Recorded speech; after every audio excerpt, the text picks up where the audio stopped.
the Mud Peddlers, a podcast where two nerdy ceramic artists share the behind the scenes of their worlds of clay. We're your hosts, Lindsey M Dillon. And I am Donte of Earth Nation.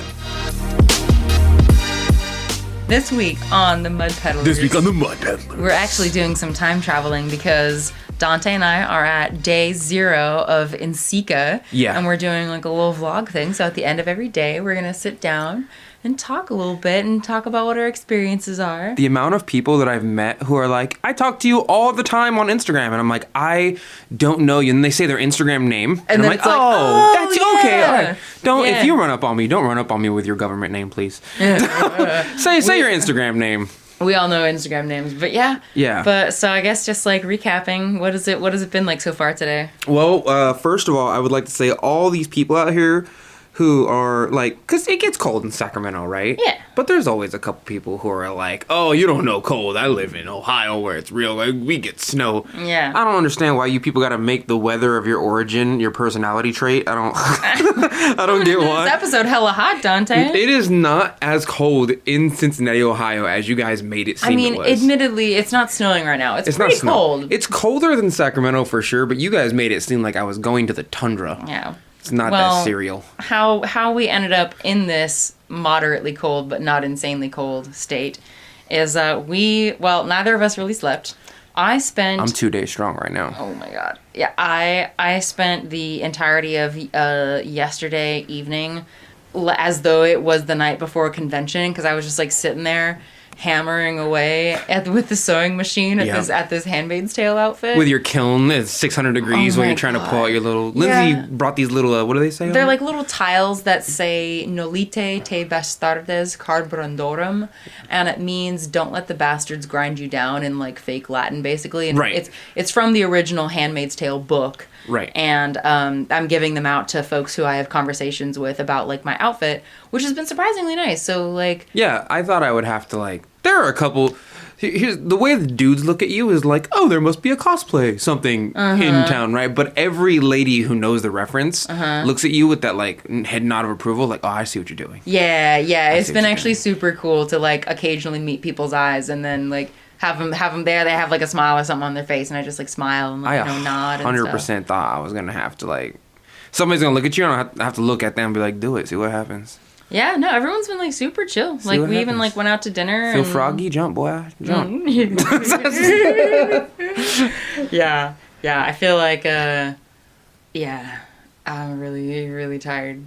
Yeah, Lindsey's toasted. I'm really toasted, but I'm trying to think of something. I'm right here. Yeah, I'm listening to your tired story. So we're like, it's pretty cool because we're like in this Airbnb house, which is 3 stories. The top story definitely feels haunted. The bottom story is as big as my actual house. Yeah. And there's 2 more stories above that. Yeah. Of the same amount of space. Yes. And everyone's really nice.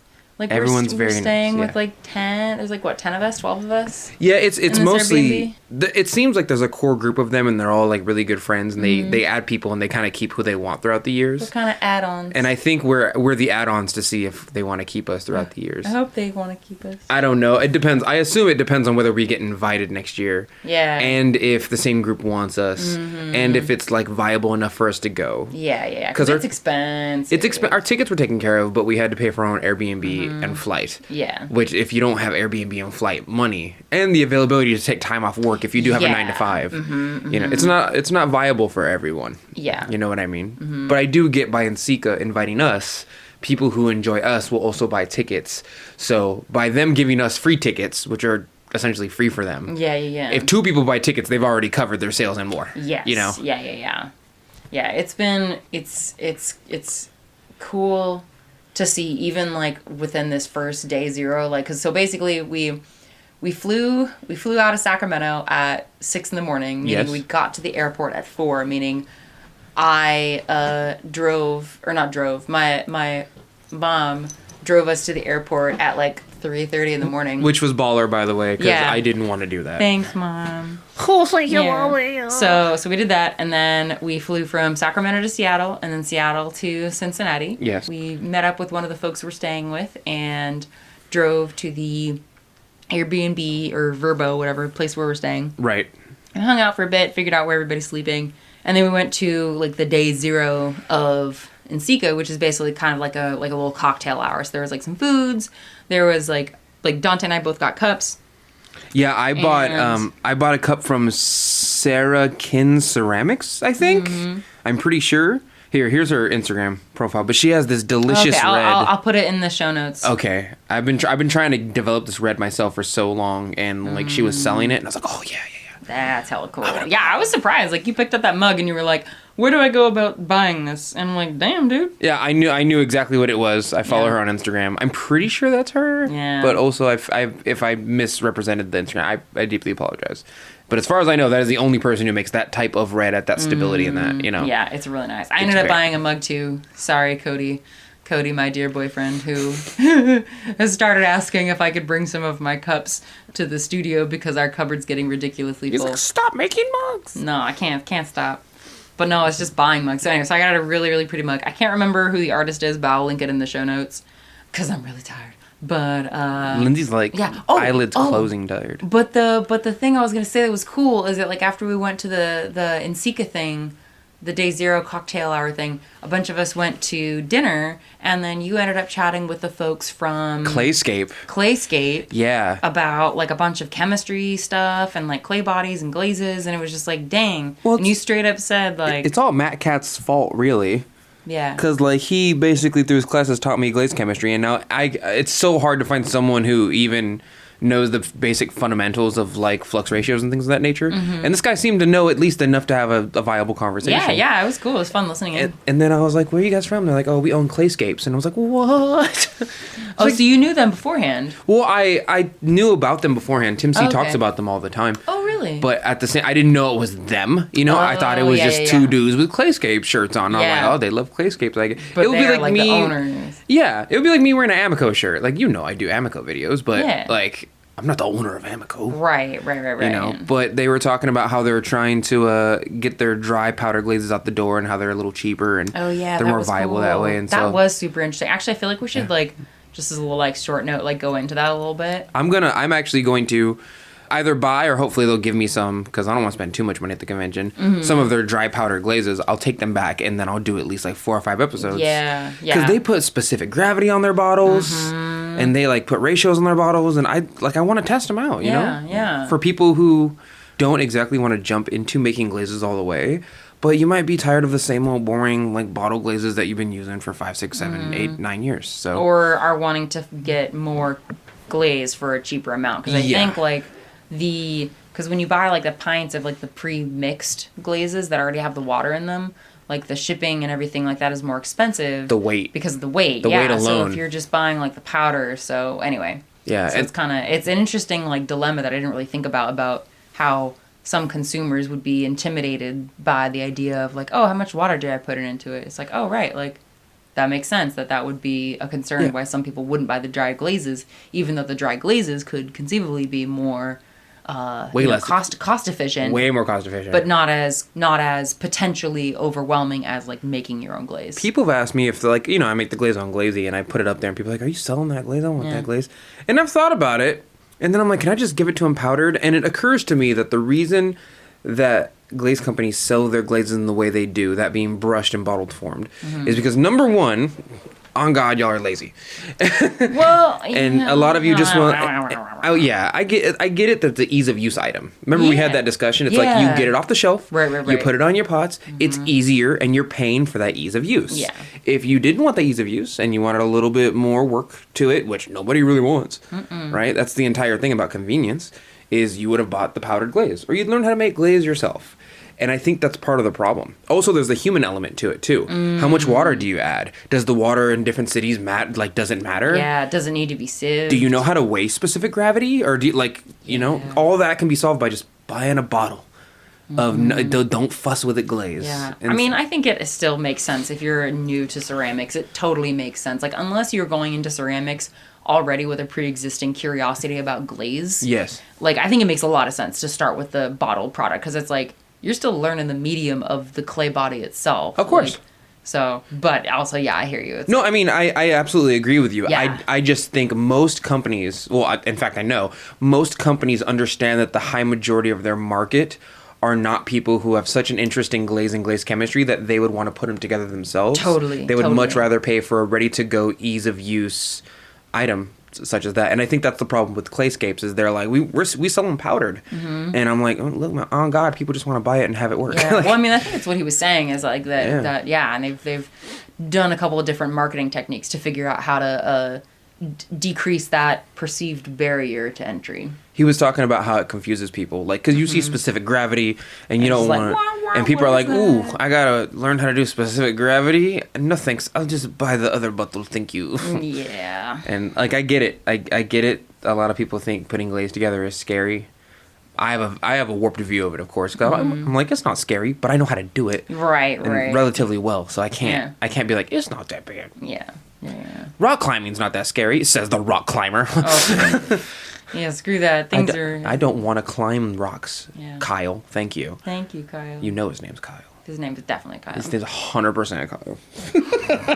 All right, anything else you can think of before... No, you're getting sleepy. That was day so one. She's tired. laying down right now. Okay, that was my day one. God. We're gonna see you in the next day. Although technically speaking, I don't have to say that. I just we're gonna see you tomorrow. well because this is gonna be one episode, right? Yeah, no, this is gonna be like part of one episode. Okay, this is part of one episode.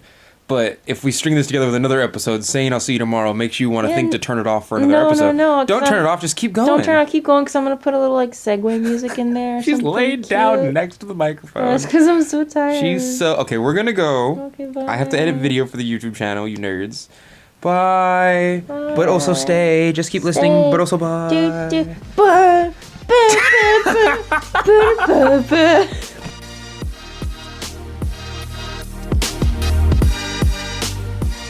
So this is the decompress and cast. Yeah. Well, yesterday was part 0, we said, right? So today's Yeah. technically part 1. Day one. Our our like Pamela's day 2 technically, and we have like 5 full days, I think. Yeah. So recap for me, Donte. How is day 2 going? Why are you so clinky? Okay, so I had met, I couldn't. So you know how like the convention is in a giant warehouse essentially. Right. I mean, not where it's like a convention. It is a convention. It's a convention hall. It's pretty.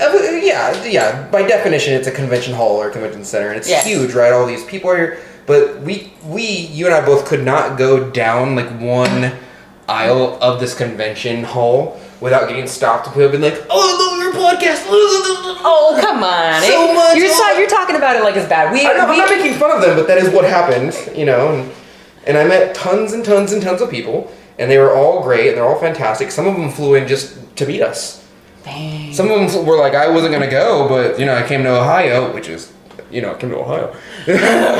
just to see you guys, and, you know, I did... That's so freaking cool, dude. It was great. No, it was great. I think...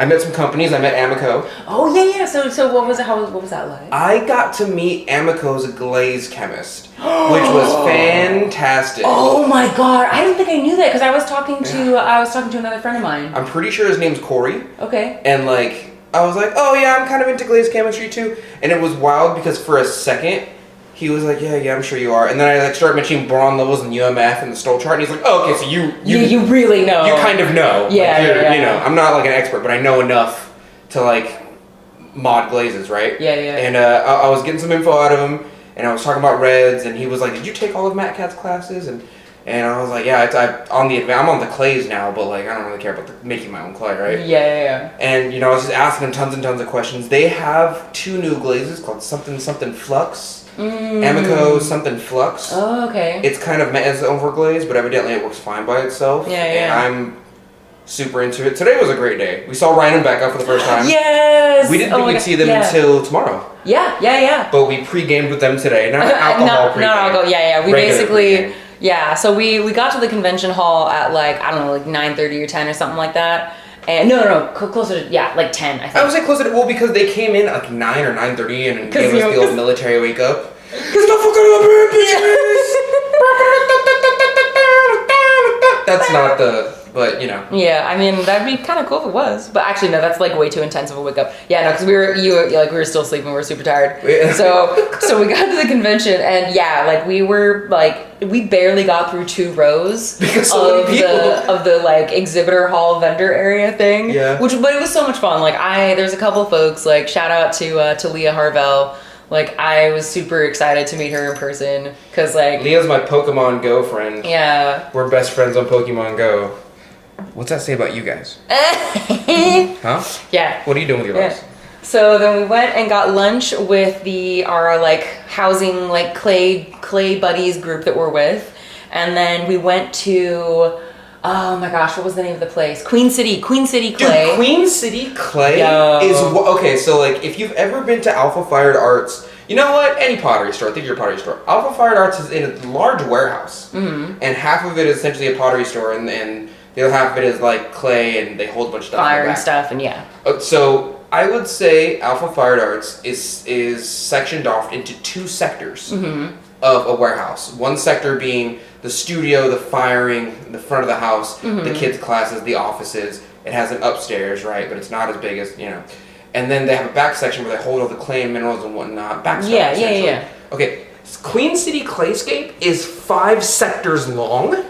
Yeah. And that's on the first level. Yeah. And it has 3 levels. As far as I know, for workable space, Alpha Fired Arts only has 1 level and it's 2 sectors long. Yeah. And Alpha's huge already. Yeah, no, this place was like you could consider this practically a compound. It was this place damn near was a compound, yeah. Huge, yeah. Like we went there to do the Facebook group Clay Buddies for our dear listeners. Right.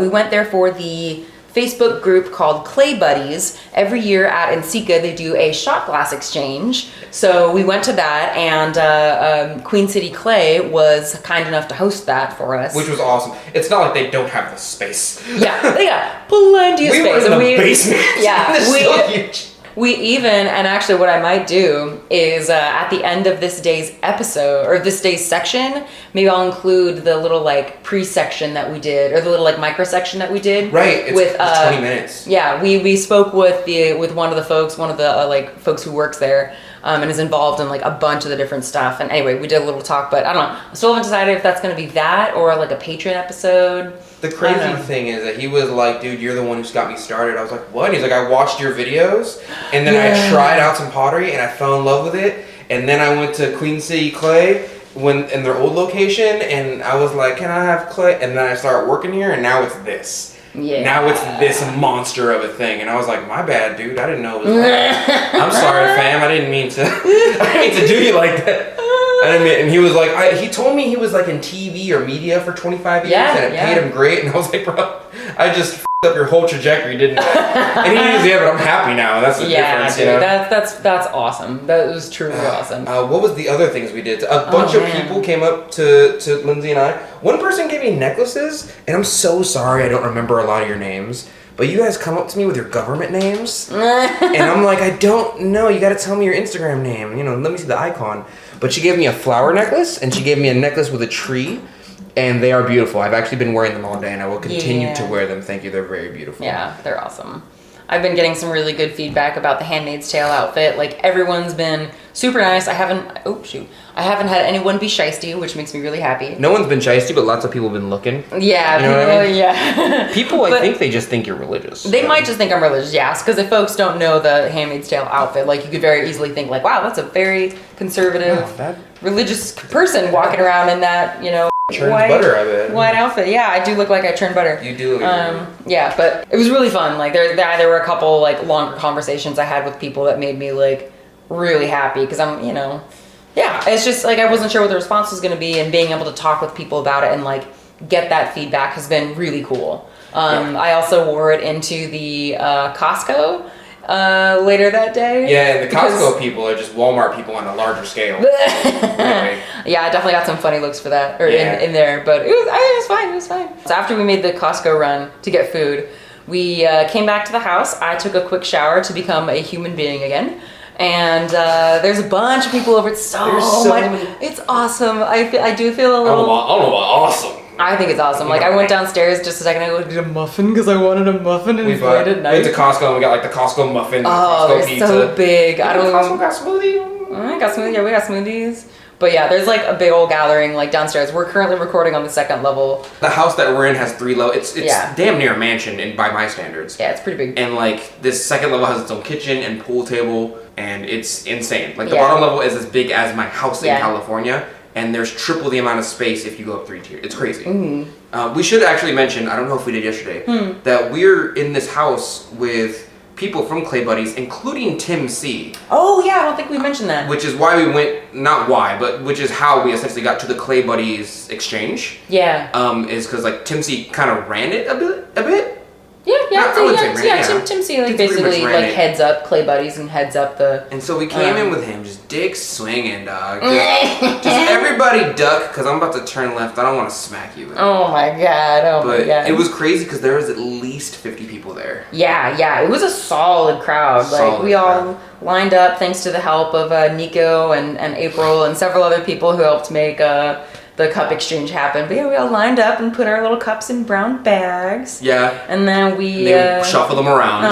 And then we went back in line and we got them. Yeah. That was wild. Yeah, it was so much fun. The whole day's been crazy. Dude, it has been. It's like, I also ran into the group of people, the group of women that I met last year at NCECA, one of whom was one of the folks who purchased one of my sculptures. Right, I remember her. Yeah, dude, we squeezed so loud. Yeah. Oh my god, it was kind of bad. We were we made a lot of noise for a hot second, and then we were like, oh shit, we're making a lot of noise. Yeah, today has definitely been like the most social day. Like we've basically, like my throat hurts because we have basically nonstop been interacting with people. I'm so since 9 in the morning. It's crazy. And Nico, bless her soul, is a very like aggressive, extroverted person. Nah, she's not aggressive. I wouldn't say she's not aggressive, but she's straight to the point, and some people mix those up. And I love that energy because I enjoy straight to the point. Yeah. But she's far more talkative than I am. Yeah, and so I've been talking to her all day as well. So I'm super burnt out. I love and I enjoy her company.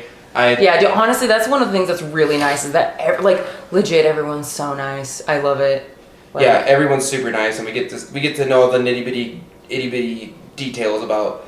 Like, oh, we don't do this anymore because of this. I'm like, oh, I didn't know that. Yeah. Stuff like that. Yeah. You know? Yeah, I was asking about possibly getting a pug mill because I have a problem with recycling clay. Problem? Yeah, problem just a little bit. And so I got to talk to them about that. And basically anyone I've suggested, like, the idea of getting a pug mill to, like, in terms of, like, should I get a pug mill? They're like, nah. Like, unless you run a community studio and you have, like, you're processing 10,000 pounds of clay a year, don't get it. And I'm like, oh, shit, okay. Do you have the volume for a pug mill? What's the volume? Like, at least 50 students in one place, constantly using clay every, 3 times a week. No. It's just me. Okay, it's not worth it then. Yeah. The infrastructure, the amount of money, the carrying it, the taking care of it, the maintenance, no. Yeah, I know, and it's hard because what so many folks are ending up suggesting is just don't recycle your clay.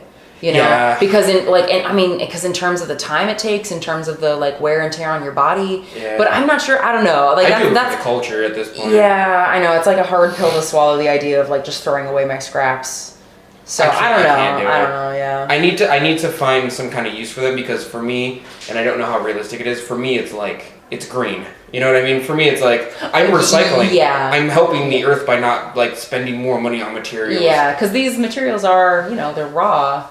Well, they are not, clay is relatively sustainable in the sense where it's not like we're making plastics. Yes. But they're also it takes carbon energy to mine these materials and put them together and, then have them driven in cars or trains or whatever. So I don't know. But then again, it's but the time investment that it can take. It's the same as making glaze in my eyes, where it's there are certain minerals that are problematic, such as cobalt and lithium. There are minerals in clay that are on that same level. You are buying those. You are not empty of any type of responsibility.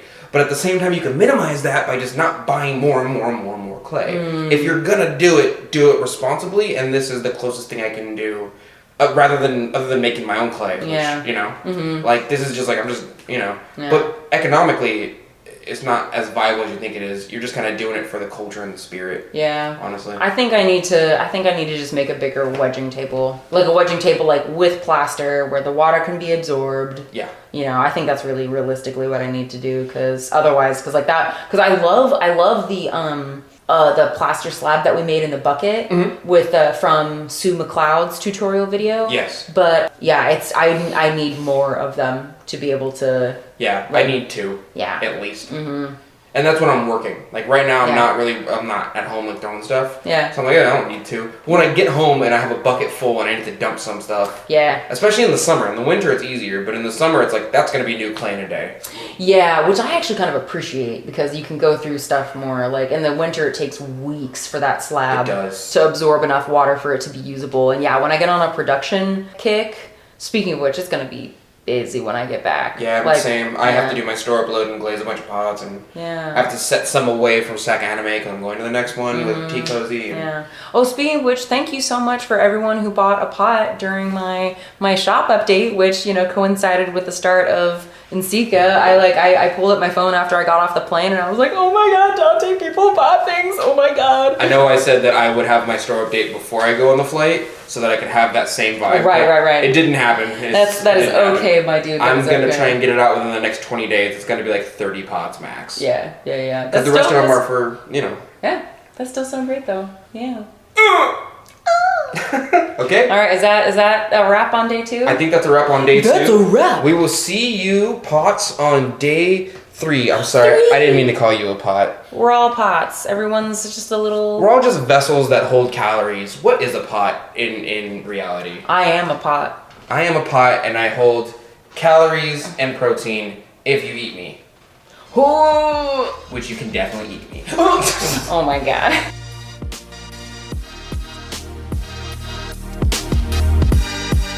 It is now day 3 of NCECA in Ohio of 2023. We've been here forever. You know what? To be honest with you, I kind of feel ready to go home.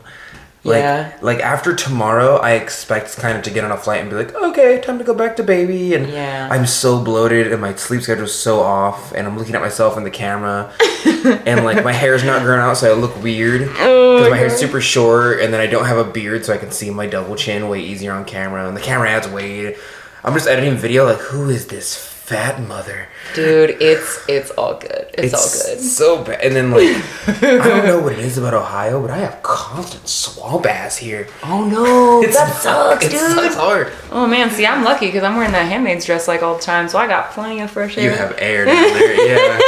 Today was so much fun. Yeah, so go ahead. Today was fun, but today was a wildly exhausting day for socialization. Yeah, well, we had our podcast today. I feel like we should, let's like before we start to lose energy, we should talk about that before. Right, you're right. Yeah. So we had our panel. Was it 2:30 or 4:30? 2:30. It was at 2:30 in room 212, and it was right. And evidently, from what I've been looking at Instagram, that was like the podcasters' room. Yes. So yes. like almost every pottery podcast was through there. I hope they invite us back next year. That'd be awesome. But I think we really hit the mark on what our goal was set out to do as far as talking about collaboration, because Ryan and Becca came over last night to the house, and we talked about like essentially the game plan, and how the conversation would flow. Yeah, because like the topic being collaboration, like what is it? Learning through collaboration. Yes, like that's a very broad topic. So it was like, okay, how do we like narrow this down? Yeah, and it essentially came up to like experience and troubleshooting.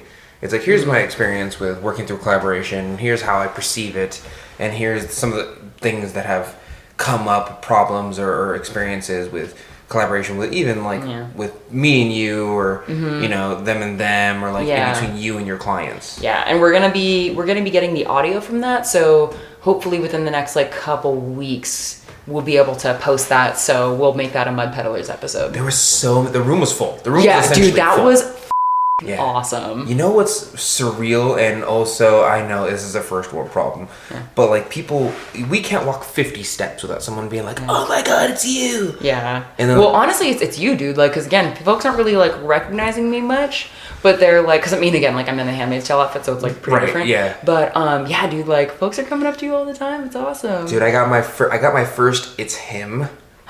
I got my first It's Him in my life, God. and I also got my first. You were there. Somebody's like, "Can I get your autograph?"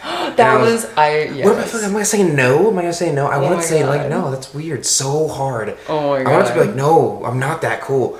But then I looked at her and I was like, I can't say no to that face. That's good. This is good. You're opening up so much. I'm trying so hard. Let's go back to the podcast though, because we had to talk more about the podcast. Yeah.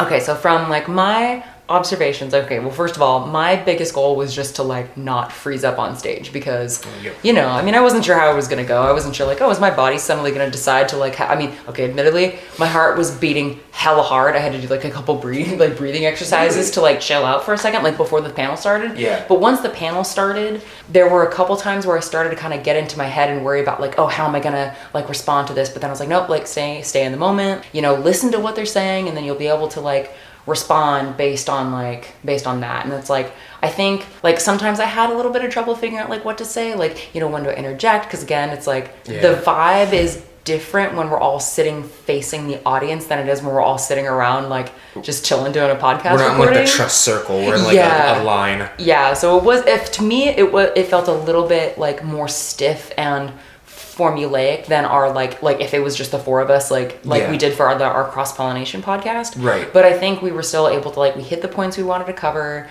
not like, oh, let me pat myself in the back, but like I think we all did a fairly good job of like, you know, giving each other time to talk. You know, like I think we all talked fairly equally in the amount of time, and I think so. Yeah. And I was glad that I was able to get out a few coherent, solid like takeaways. No, me too. I'm like, okay, yeah. Well, because you had mentioned something, and I was trying to get the ball. I was trying to keep the momentum going, right? And I was trying to control it to a degree.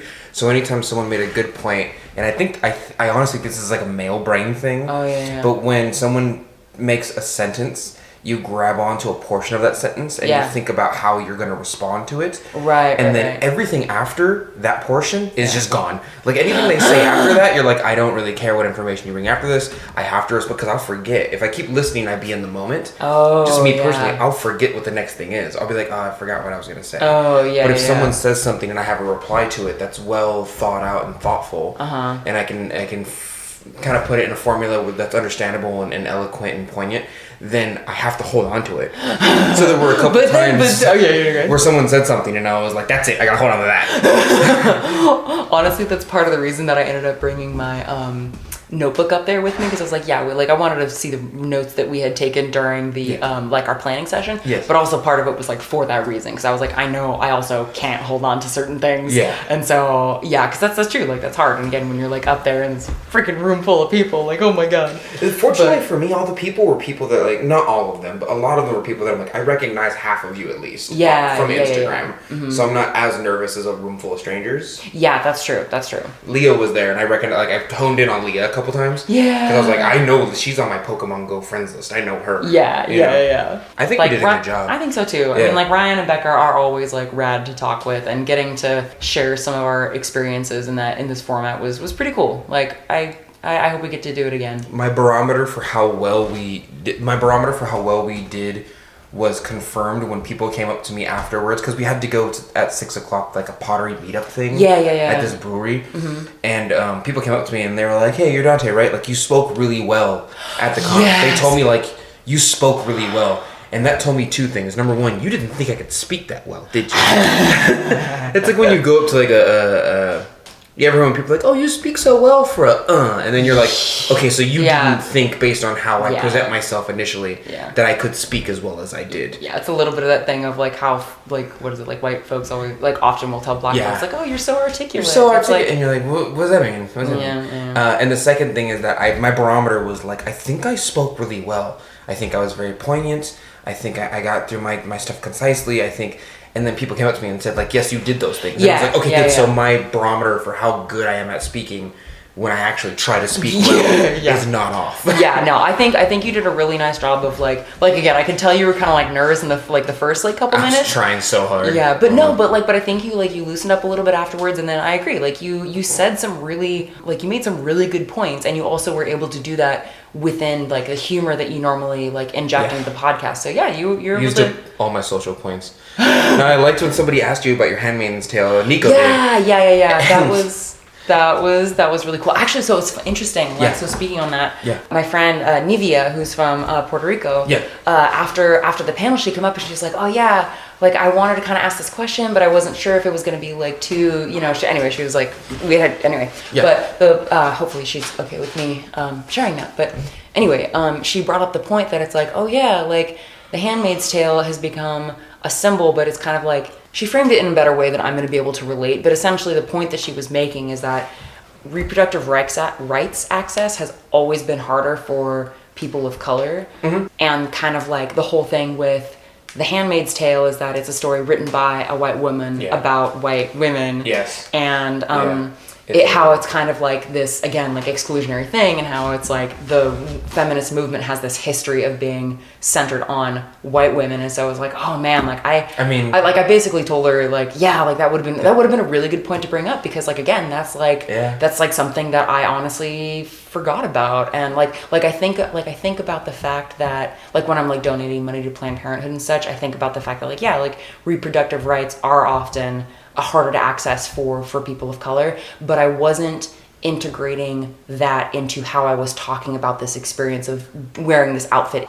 So that's something that if I do something like this again, I'd like to bring more attention to that. Well, I think when people think about let's just take a community like the LGBTQ community, right? I think when people outside of that community, or sometimes even who are newly accessed to that community, think about the community itself, they think it's a cohesive pot of people who all agree on the same moral dynamics, but realistically they all have different dynamics. Because everyone's people. Of course, and it's still a hierarchy of people, and you do have to remember that, like, not you specifically, but people have to remember that, like, even though your rights are being XYZ and you don't like it, you're still kind of like, as a white person, at the top of that level. Exactly. You know, and like, it's a little worse on different levels for other people on different axioms. Yeah. Well, that's that whole idea of like intersectionality. Exactly. Yes. There's different intersections in which meet the same issue on different levels, so you get this cross section.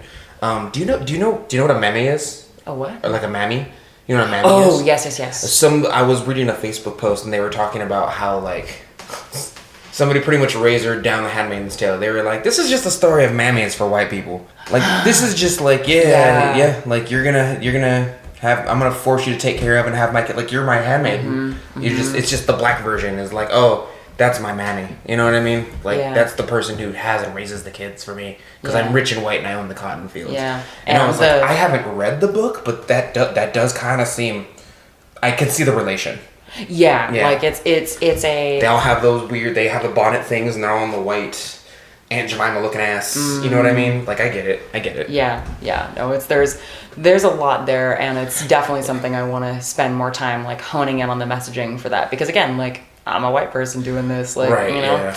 Anyway, so I thought that was a really interesting point, and I'm really glad she brought that up to me.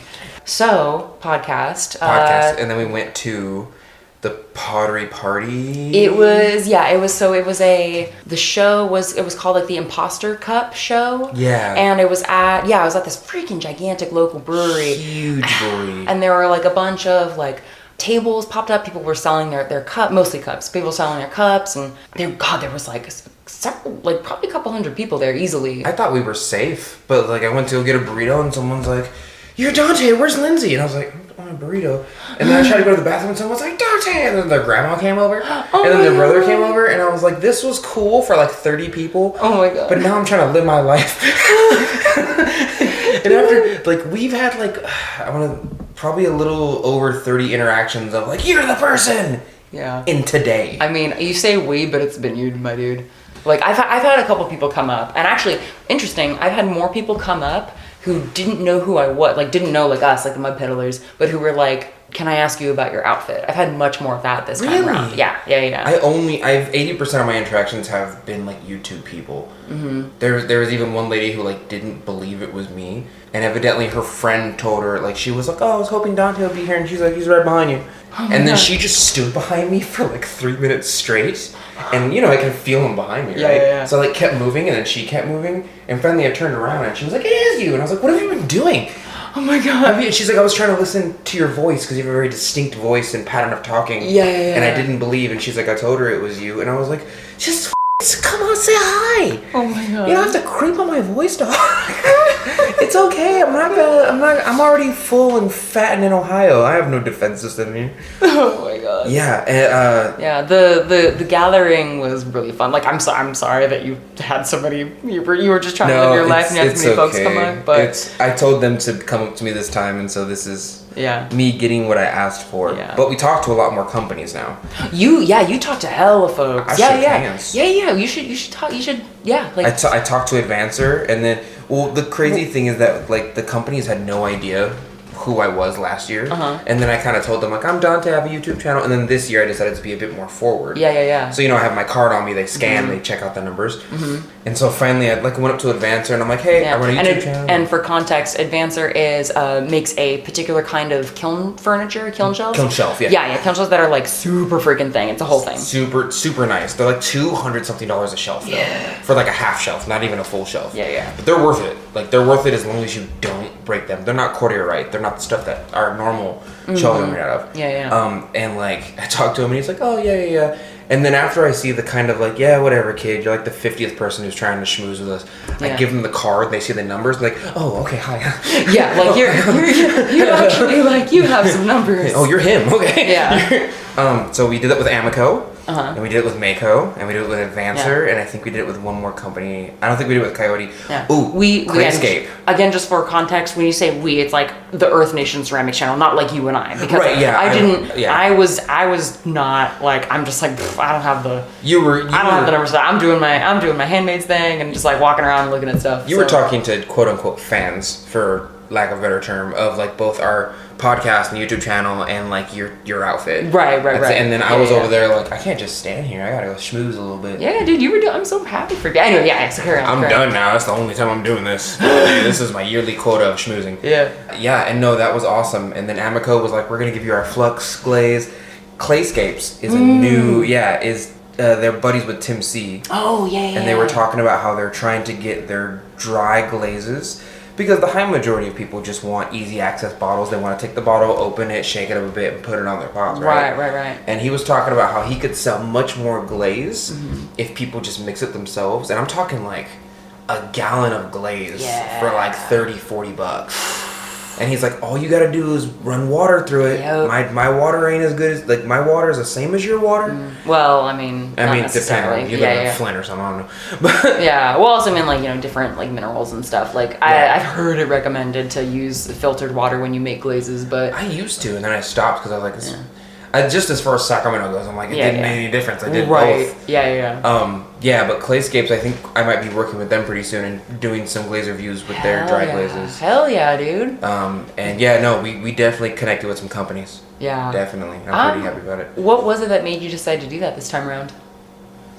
If I'm gonna fly out of state to be away from my child and wife, my wife's hot, okay? If I'm be in Ohio, not getting no love, not getting no nuzzles from my baby, and not sleeping, plus my boss gave it to me. Yeah. I think the schedule got handed down to somebody new. Don't say any more than that, but she was like, you're gonna go to Ohio, I'm gonna give you like 4 days extra after you come back. So you actually get to take a break after NCECA. Yeah. Thank God. And I think most of my kitchen thinks that like I'm over here partying. And I'm like, not really, it's kind of just work. This is a business trip. Like, 100%. This is essentially a business trip, and I hate flying. And so I figured if I have to do all these things that I'm not really fond of doing, I might as well make it financially and growth-wise worth it. Yeah. That's so cool. Clayscapes was even talking, and they said this is a pipe dream, but they're like, yeah, we have a couple people that we make their glazes for them, and then we sell them off and give them a percentage because they're the ones who formulated the glaze. Oh, man. And I'm just like, let me get some of that. Oh, dude, that would be so freaking... So you, like, the glazes that you've developed, yes, people would be able to buy that in bulk. Yes. Like, from Clayscapes. That's so freaking cool. Well, dude. because I give out my recipes, but for most people, even if you're listening to this and you don't make your own glazes, or you don't know how to make glazes, or you don't know the process that I go through, or you don't have a kiln that can do holds, maybe you have a manual kiln, so it's more difficult for you, you're just like, I'm just gonna order it offline. Right. You can get the powder stuff, and they'll mix it up for me, and there you go, have Donte's glaze. Yeah, without the knowledge base, or without going through the steps of learning how to make your own glaze. Right, because you wouldn't have to go through the process of like buying all the individual materials and figuring that out, and just so you would be able to. Right, and I was like, just add water. Just add water. That would be so wild.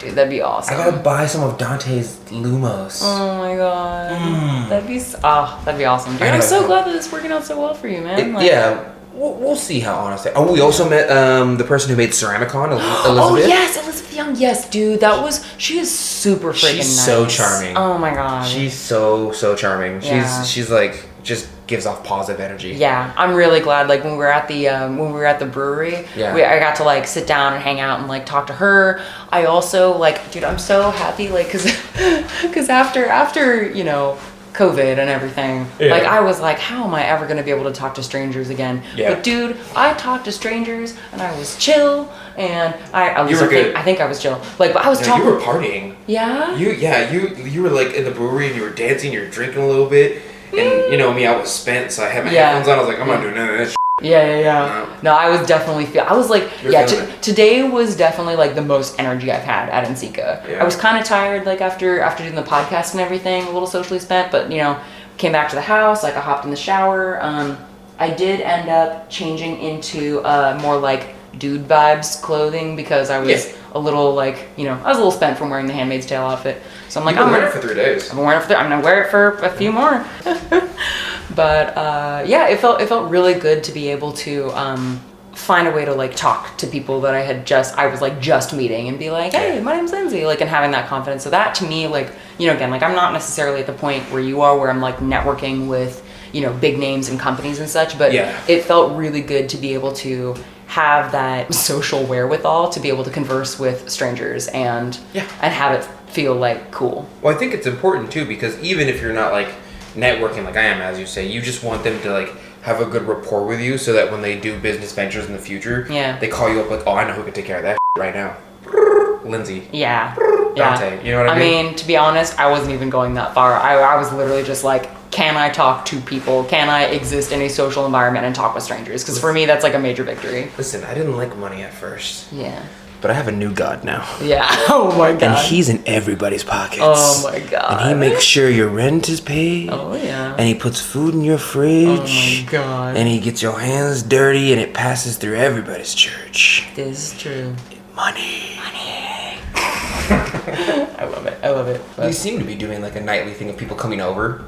It's just all these potters. Dude, it's so fun. It's fun, but like definitely I'm gonna go upstairs and edit. I'm trying to get an episode out a day so that you can see a day behind what I'm doing now. So like what we're doing right now, so they should be on like day 2, whatever I'm about to edit right now. Right now we're on day 3. Yeah. And it'll be released on day 4. And then I'll edit day 3 on day 4. And you know what I mean? They make a day or so. It's like it's like a, what is it, trailing or stacking, whatever the hell it's called. And then and then hopefully we can do another wheel review thing. Yeah. And that's a whole other discussion, but I've been managing to get my stories up on Instagram and like doing reels and stuff. I'm like, okay, like little baby steps. I still have to actually go do that tonight for this past day's events, because it's like I don't know, just in terms of like business side of things, I tend to not like posting stories throughout the day because you know, like sometimes I want to add like hashtags and stuff, and it takes me a second to like write to like type everything out on my phone, and it just kind of takes me out of the moment, and maybe the thing doesn't upload, or maybe the like, you know, I want to film a bunch of little shots like back to back, like several mugs that I'm looking at, and I want to edit those videos together almost like a reel, but then like put them in my stories. And it's kind of just like I would have to multitask way too much and be spending a lot more time at the convention looking down at my phone. So what I've been doing is just at night I'll just like spend an hour or something like that, or a little less, like putting together stories and then preparing a reel for the next day. I think that's the move, is to like, because I need to do the activities for the footage. Yeah. And then like I need to find time to do the footage. Yeah. You know what I mean? When you're doing a lot, dude. I still can't believe you're doing a video every day. It might be a little late. It might be like I'm home already and releasing day number 5. Yeah. You know what I mean? I mean, still though, dude. Like that's awesome. You're doing so much. The YouTube algorithm is gonna love you. The last video only got like 300 views in 6 hours, and I was like, that's weird. But I didn't label it correctly and all that. Like I didn't like, well, you can't believe this one thing that you need in your life. Oh my god! With the O face pointing at something. Like, I didn't do any of that. Oh yeah. You gotta do it. I like to treat our viewers with respect sometimes. I don't want to cheese you. I just want you to have the information you need to have so that you can decide whether you want to be part of that or not. Yes. And then if you don't like that, then you can go on to your next serotonin kick. Yeah. My next serotonin kick is going to be the goldfish that somebody brought me today. Somebody brought me a bag of goldfish today at the panel. Right before the panel, they came up and they gave me a bag of goldfish. It's so nice. I'm so happy. I can't remember if I mentioned goldfish on like a previous podcast episode, but they're seriously one of my favorite snacks. In all honesty, I told that person, like, remember I made the joke, like, feed me? Yeah. She gave them to me, and then I was like, well, Lindsay's got to hold these. And so I gave them to you. I don't think they were specifically for you, is what I'm saying. Oh, that's awkward. I thought they were for me. No, but I was sharing them with you. Oh, okay. But it was right before, like, the panel, and I was I don't want to have that discussion. I'm just going. That's totally fine. Okay, well, that's awkward. Yeah, screw you, dog. Oh, well. I'm sorry. This is my goldfish, dog. I'm just thinking, well, you're going to have to pry them out of my cold, It's dead okay. fingers. I don't like goldfish anyway. You don't like goldfish? No. Crazy man. They're orange crackers. They're Cheetos with no dust on them. Yeah, they're so good, but they're tiny and you bite their little faces off. I'll have a little bit. You bet my arm again. All right, okay. So this is day. What day is it? Day 0 was the flight. Day 1 was. It's Friday, and we've been here since Tuesday. Tuesday was day 0. Yeah, and then Wednesday, Thursday, Friday. So it's Saturday, technically day 3. Friday, day 3. Since we've been here 4 days. That should give you a sense of our mental status Tuesday, right Wednesday, now. Thursday. Today's Friday. Yeah. And we got here Tuesday. Wednesday, Tuesday. It's day Wednesday, 3. Thursday, Friday. We've technically been in Ohio for 3.5 days. Yeah. We got here on Tuesday. It's now Friday. We leave on Sunday. So technically speaking, since we started off on day 0, this should be podcast after debriefing for NCECA number 3. Yes. Technically. Yes. Okay, we mathed it out. We got it. Yeah, we did. We're got so there. good. So, what the hell did we do today, Donte? How do we feel about today? So the first thing we did. Well, let's Wait. I was gonna say first we should like explain what we're doing right now, because I think will explain why the day has shaped up the way that it is. Okay, so let's tell them the ending and so we go from the beginning. Okay. So right now we are on the 2nd floor of the essentially Airbnb we rented out that has its own living room and like pool table, its own kitchen. But the other Potters don't seem to come up here very often, and there's only like one other room up here or 2 other rooms up here, and they like to socialize far more than like I do specifically. And Lindsay's way burnt out, so we're up here like watching Breaking Bad together. Yeah. It's kind of great though, guys. It's Not gonna great, lie. yeah. I got into my pajamas. Yeah. I have a pillow. My socks are off. My socks are off too, but I got a blanket on me. Yeah. It's great. We turned off the lights, so it's like dark, and we're just like watching Walter White huck up his family. Well, because and so like in a weird vicarious way, because of my glazed chemistry passion, I've also been watching this man cook up crystal and been like, oh, I get it. Oh my God. I don't get it at all. I've never sold any amount of drugs other than coffee and sugar. But like yeah, in a weird way, I wanted to get into Breaking Bad because it was such a Game of Thrones-esque phenomenon that I never got into. Yeah. And I figured if I'm on a flight and gonna be editing for this long, I might as well. Yeah. But the last people who were here didn't sign a Netflix account. Yeah, so we just have Netflix, We're using And it. for me, I'm just kind of like, you know what? I just want to zone out and like disassociate and not have to think and not have to have like my face in an expression. I feel kind of bad because like I feel like at the end of every day they're getting like the tired version of us. 100%. Because because during the day we're like, I'd say we're like pretty energetic because like for a good 4 hours we're energetic, and then after that I'm like, we gotta go. Yeah.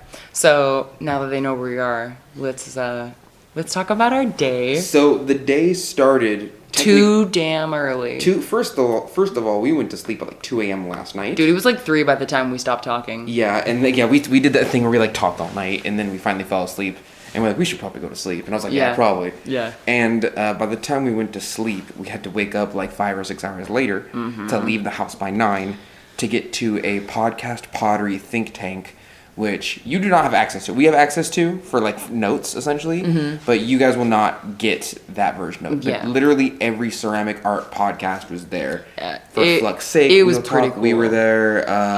What was it? The Potter's Cast. The Potter's Cast. I think it's called like the Colored Potter's. Hold on. Let me look it up. It's specifically like a black centric ceramic art podcast. Yeah. I forgot what it's called, but it's called like the Colored Ceramicist, the Colored Potter. Potters of Color 2.0. Potters of Color 2.0. Yeah. And she was there. Yeah. It's just one person. It's not a pair of people. Yeah. It wasn't every podcaster, but I mean, because there's been a bunch, like, because the because there were some folks that like I think Clay and Color and the Kiln Sitters weren't there, Right? Unless they were, and I'm really sorry if you're listening to this and I'm messing it up, but it was a fair number of, it was like, most of it was the like podcasts. It was like 5 or 6 different podcasters. Easily. Like Paul Blaze was there. The Red Clay Rambler was there. Yeah, Red Clay Rambler. The Potter's Cast guy, the bit Blair, like you said. Ryan and Becca, of course. Of course. Yeah. Yeah, it was kind of neat. Like, we were basically just getting together and talking about, like, business stuff. Like, we were talking about different ways to, like, approach sponsorships, which I thought was really cool. That was a long talk. That was like a good 20 minutes of the hour-long talk. It was like, here's how I handle sponsorships. Yeah. I'm actually really grateful for that because it makes me feel a lot more confident. Or not confident necessarily. It makes me feel a lot more like, oh, like, you know, I think with our numbers, we actually probably could, like, I think the Mud Peddlers has enough of a base to, like... get you know, or at least seek out sponsorship. So that's like going to be, I think, a goal for me for next NCECA. Or for like this year at least. Like, if you know, approach us. Yeah. Approach Lindsey. Yeah. Can I just say this? Can I call him out real quick? Yeah. Let me call him out real quick. Oh God. Okay. I feel like I have a really good relationship with Amico. I talked to them on the floor. Wait. Are you gonna throw some shade at Amico? I'm not gonna throw any shade. No, Okay. Amico is a fantastic, very consistent towards their colors and clay and glazes company. You admittedly though, you could throw shade. Like, I could, but I won't. Because I want to do to the thing where it's like we always maintain honesty, but I'm also like, but we don't want to upset. Well, those two aren't cross sectional for me right now. Yeah, I'm not gonna maintain honesty and throw shade. I'm going to give compliments. Yes. And throw, okay. But I would sorry. like to say that I am very aware that Amico sponsors a lot of podcasts, and I feel like I have a good enough relationship with them to say on air, bro, just sponsor us, Amico. Look, your hands are already in the pockets of like almost every other podcast. Just add us to the roster, honestly. You know, we'll make a deal. We'll shake hands. I'll keep putting your glazes on the screen, and now you just have another like variable for your name to be out there for now the podcast instead of the YouTube channel. Which, by the way, like cover me with your blanket. We would not be able to do without you, 100%. the person who is listening, the people who are listening. Yep. Like You're clicking the buttons, and that's freaking crazy to me. Like that's awesome. But the Spotify has a rating system. You click the ratings. Good time. Love you long time. Yeah, but it was cool to like be in that environment and be like, oh, like this is professional. This is like, well, there's many different versions of many different versions of professional networking, but this was like we got invited to like go to this thing, which was really, this feels like networking. Yeah. And it was really cool. Like, I'm glad, I feel like I learned like a lot from being able to just like sit down in that environment and like talk about stuff. Yeah. Go ahead. I also got to talk to Matt and Rose Katz of the For Flux's Sake podcast, and like Matt Katz I can tell he was just as tired as I was, but like he's good at pulling the energy from the depths of his soul in order to like put on the show for the people, you know. And well, because you were very clearly like you guys, y'all should have seen Donte. I was fangirling so hard. It was awesome to see, to be honest. Like, I could see that you were like trying to be cool about it, but you were also very much like, I don't often get nervous because I think the nervous tendencies of human beings stems from the judgment of others, but I very rarely give a shit about the judgment of others. They're like, they don't like you, and I'm like, it's crazy. That sounds like not my problem. But like, I hold him in such esteem. Oh, the Maker's Playbook. Rebecca Ixcara was also there. That's another one I was like, that's right. Shit. She was there. That's right. She had some really. She good was points. talking. She was holding space. Honestly, I hold Matt Katz in such high regard that like I was like, I have questions for him, and whatever he says is the truth. Like, you know what I mean? Granted, I also went to the For Flux's Sake, and I think you were there with me. I went to the For Flux's Sake live casting that was at 1 p.m. in the same room. It seems like Ben Carter put all the podcasters in one room and just kept rolling that room. Yeah, that's basically what was going on, yeah. And what was fun about that, too, is that before the For Flux's Sake live podcast, we actually got to hang out with Elizabeth Young, who was the creator of Ceramicon. Yes. And we got to, I think we talked about it a little bit yesterday in the last like podcast. So She's so cool. Super cool. We got to hang out with her yesterday. We were all at the brewery for the opening of the my gosh, that cup, not the cup exchange. It wasn't the Imposter Show. Yeah. Anyway. I was already spent by the time I got there. Yeah. So like I honestly was blasting Drake and like hard style workout music in my headphones. Yeah, and it was very loud. It was very soul. I couldn't do it. Yeah. I was ignoring people, but I was just there in physicality only. Yeah, I could see it, and I was like, but I was like, okay, Dante's like taking care of himself. He's got his pod. He's got his like earbuds in. And, yeah, I was secluding. Yeah, just fine. Yeah, but we got to hang out with her yesterday, and today we actually got to sit down with her. Like we actually went into the podcasting room before the like for Flux Sake people were in there, and we got to do like a little mini episode. But yeah, we definitely want to have her on the pod for like a proper episode, but that was kind of a fun. Well, we got to get her soon because like I don't want her to get busy with something else in life, and then she's like, I don't have time. Because now that she's on radar we talked about this with her, and she feels like she came kind of out of nowhere, and so a lot of people had a certain amount of mistrust with signing up for a program that realistically costs quite a bit of money for most people. Yeah. But now that she's on radar and people are like, okay, I kind of trust it a bit more. I'm getting messages of people are like, I should have signed up. Really? Oh yeah, people are like, I should have, because realistically, it's like 12. You know, it's like, oh, I'm taking a master's class for $500. Elizabeth essentially offered you 12 master classes. 18. Yes, thank you. 18 master classes for essentially the same price that a master would charge you for one class, at a higher price anyway. And she's giving you a year or more of access. Yeah, and it was less than 500. Like if you did the early sign up, I think it was closer to like $3. No, it was like $2.94 for early bird. No, it was cheaper. It was cheaper than that. Cheaper? Yeah. Okay, well now you have no reason to. Yeah. Now that solidifies my point now. Yeah. No, it was great. I will say, on God, high key, bet, no cap, the burritos inside that brewery and the chips and the nacho dip that we still have some in the fridge was a bussing. It was double Dutch. It was Bussosaurus Rex. Oh my God. It was so good. I was like, wow, what are they doing in that kitchen? Yeah. I unrolled the burrito. There were tater tots in the burrito. Bro. Tater tots, bacon, which I'm usually not a fan of, eggs, some kind of sauce. It was so good. I had a banh mi taco, and it was like the gods speaking to me. I don't know if it was because we were hungry or what. Nah, dude, that was genuinely good food. Oh my God. And I also didn't get a drink with the burrito, and I was so hungry I scarfed it down. And I don't usually drink beer, but I got thirsty enough to be like, where's the water? Couldn't find water, and I was like, get mask off. I went to go get beer, and I chugged the beer, and by the time I got home to edit, I was like, ooh, yeah. A dizzy.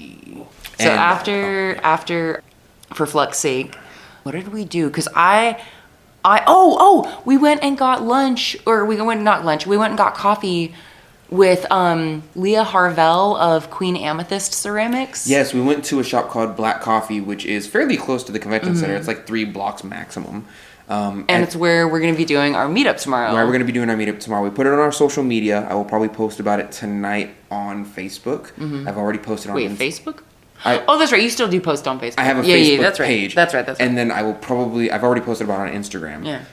Granted, my Instagram stories go to my Facebook anyway. Right, yeah. But that's why I was like, that's weird, just like specifically mentioning Facebook. I want to do an official post though. Yeah. Those are the 2 places I play. They're kind of married. They're both controlled by Meta, the company. I'll probably post it a little bit more just so people can go. We warned the shop owner. I was like, I'm just letting you know we're going to invite people tomorrow. And he was like, yeah, someone did that already. Yeah. Wearing the NCECA badge makes the people of Ohio be a bit nicer to you. If you have, I've noticed that every shop I've been to, they look at the badge and they immediately go like, oh, you're probably a nice person. That's good. That speaks well to like the clay community, because if there were a bunch of like jerks out there, they'd probably see the badge and go, oh no. It speaks well to the clay community, but it makes me very worried for the residents of Ohio. Like, no badge, you ass. You ass. But badge, oh, you're probably a cool person. Oh my god. Yeah, the Potters are awesome, but our town residents, whoa. Man. That actually reminds me, I had more and more people ask me about my outfit today. Probably had the most conversations with folks, and honestly it was mostly just people kind of walking up and being like, hey, like, why are you doing this? Right, yeah. Yeah, and I appreciated that, because it was like, I never got the sense from folks that they were like, why are you doing this? Like, you know, you heathen, or whatever. Yeah, it was cool. I got to have more conversations about that, so I feel like the thing I wanted to do, I have done, which is raise awareness about Ohio reproductive rights laws, or lack thereof. I think you're doing great because you've been wearing it for 3-4 days now. Yeah, since Tuesday at 3 a.m. The only time you haven't worn it is when we went to like the imposter party. Yeah. When you were in like normal street clothes. Yeah. Every other time you've worn it, and I just want to say I admire that, because I would have been like, this is uncomfortable the second day, and I would have been like, the cause is righteous, but my body is not. I mean, I think if the outfit was really uncomfortable, I probably would have ditched it by now, but fortunately it's actually fairly comfortable, so it's not too bad. But maybe the people who wear that kind of stuff got a point, you know? Oh my god. I mean, I'm just saying, like, you see the ultra religious and we assume like, oh, it's probably made of like pure wool or cotton, it's super itchy and uncomfortable. But like anytime I've worn a cloak, and I have because I'm a nerd, I'm like, this feels good. Cloaks are nice, dude. Cloaks are like, nice. I low key, I'm making another coat to just like wear out and about, because they are real cozy. It's nice. I just, you know, like sweatpants for your shoulders. Yeah. They feel good. Yeah. As I like to call them, give up on life for the day pants. I would say it's less giving up on life and it's more embracing your needs for relaxation, because that's what we're doing this evening. You're making it positive. It's great. Exactly. That's what I do. It's like taking off your bra for your butt. Yeah. Yeah, it's like once your pants are off and you put sweatpants on, you're like, I'm not going back out. Anyway, I'm sorry, because I'm trying to think after For Fleck's Sake. Yeah. Which was really fun. Like I went up. It was good. It was a packed room. Yeah. Did I ask a question? No, you asked a question. You asked questions. I asked a question, but I phrased the same way. It actually got me in trouble, and I won't go too deep into, you know, my frustrations with it, but it actually got me in trouble because I got to the thing and I said, hey, I noticed that there's a lot of glazes out there that essentially don't follow the rules of the cone system, and I think a lot of people, when they get a bottle of glaze at like cone 5.6, it is meant for cone 5.6. But I realized that you could take it up to much higher and lower temperatures and still have them be functional. For example, you can get a cone 04 glaze, low fire, and bring it up to cone 5 or 1 or 2 or 3, and it's still relatively functional. And a lot of the times it comes a little better. And I know it sounds like I'm speaking blasphemy right now, but I promise you, if you put like a little cookie or a little catch underneath your pot and you glaze it and you wipe off the foot properly, there's a good portion of glazes out there that are lower temperature that you can take to higher temperatures. A lot of Mako, especially cone 5, 6 glazes, can go to cone 10. And they look fantastic. They have them on their website now, actually, and I got some footage of it. They would show me, hey, this is our new luminescent glaze. Here's it is at cone 5, and here it is at cone 10. So I got up there on the For Fleck's Sake podcast, and I just, of course, my blanket statement, I said, hey, can you explain to me why cones aren't real? They're just straight up not real. And he was like, what do you mean? And I was like, you can just take anything to a higher temperature. I should have made an addendum to that and explained that cones have a certain amount of leeway, and they're not as stringent as they are with their temperatures as most people think. Yeah, like it's not like you were saying cones are not literally real. Literally Yes. real. It's more like the way that we imagine cones governing the way glazes behave is not as strict as we think. Yes, and I think my statement came out wrong because on the way out I got stopped by this lady who it looked like she was bringing attention to me, to her son and his friend, and she was like, Donte, can you explain your cones aren't real statement? And I basically said what I said now. I said, it seems to me, based on my testing and a lot of other people's say-so, that you can very easily take lower fire glazes and take them to higher fires, and they come out functional. Yeah. And I phrased it in such a way where I said, it's still a glaze, it's still a coat of glass-like chemical that doesn't allow you to reach through the pot. It doesn't craze a good amount of the time. It might run a little bit, but a lot of the times it kind of doesn't. It doesn't really change much. You get better color. You might not get the desired effect. So when a company gives you a bottle of glaze and says this will make floating blue, what they mean to say is this is the amount of energy that you have to put this glaze underneath to get a certain chemical reaction to get this desired textile that we put a picture of on the bottle. But realistically, you could take it to cone 8. You'll just get a different thing than what's on the bottle. It's usually, in my experience, it's usually a bit better. So how did this get you in trouble? It didn't really get me in trouble, but the guy that I was talking to, I couldn't read him. I couldn't tell if he was like, I know more than you, and that's cones are real, and you're dumb, and I want you to tell me why you think cones aren't real, or if he wanted me to further explain myself, because I rattled off a bunch of like reasons why I think they're not real, and he was just like, no, he didn't give me anything. He just kind of sat there with his back against the wall, and for a second I was like, I can't tell if this is above your head or if it's below your head. And I think the thing that made me think that, like, the thing that makes me think he thinks I'm dumb is I was like, do you want my contact info so we could talk about this later? Because I gotta get going. And he goes, no, I'm good, thank you. And I was like, okay, well, I'm going to go now, because that was weird. I got to my group, and then he tapped me on the shoulder on the way out, and he goes, it was good to talk to you. And I'm like, well, now I'm getting mixed signals. now I don't know what you want, you know what I mean? Yeah. But, yeah, he talked about the Bristol effect and how that works, and, you know, I rattled off all my questions to Matt Katz, and, you know, I got the fix, and I got the information I needed, although, it's not going to help me in the studio. He gave me the answer of, Matt Katz, that is, he gave me the answer of essentially, like, you're on the right path, but you got to test more. Yeah. You're figuring it out. Because I have a cone 10 glaze that works fantastic at cone 6 with a little hold on it. Oh, nice. And it doesn't follow the rules that he's laid out for me. Okay. So when I asked him about it, he was like, yeah, that works that way sometimes. And I was like, no, it breaks the rules. And he's like, yeah, but it still works. Like, if it works, it works. Yeah. You got a cone 10 glaze, you put it in at cone 6, it works. You got the desired effect, you did the math and the chemistry to it, you are correct. And I was like, right, but can you explain why it broke the rules? He goes, yeah, sometimes it'd be like that. Like, Yeah. his answer was like, sometimes it'd be like that, dog. Like, I feel like that's something that For Flux's Sake does really well, is like take the things that we assume to be truth and assume to be laws. Yes. And just kind of goes like a cat knocking a glass off of a table, just Yes. being like, boop, nope.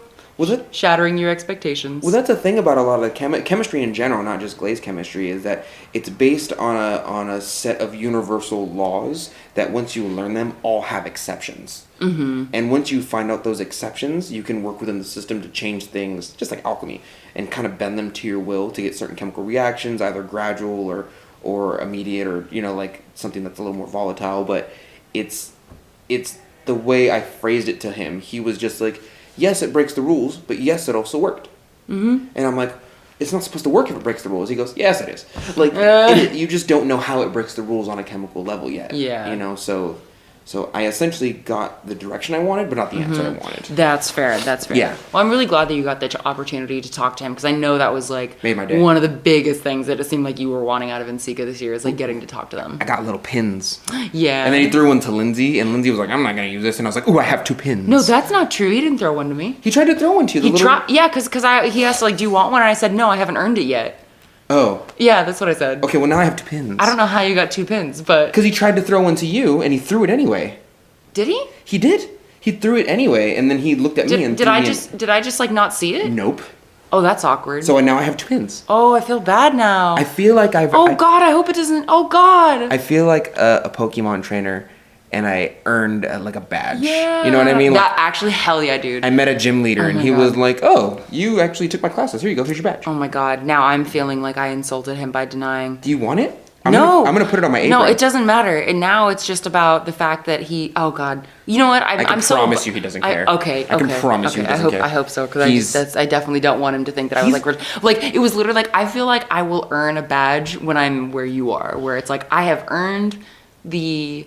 I don't know. Like I don't know. You know what's? I treat it like an achievement. Like I'll get. Yeah, it's an achievement. Yeah, for me, it's like achievement unlocked. Like you went to the trainer, you did the Pokemon thing, Yeah. and you met the master, and he gave you a pin. You know what's crazy to me is that I sat down, and this one guy next to me, he was eating the sandwich. Remember, he was like opened a meal. Yeah. He was like, "Are you Donte?" I forgot his name. I think it was like Ben. I'm not sure. It's weird because the ceramic art area is full of like the same archetype of guy that I am, but also in the same age range I am. So like we all have a bit of dad bod.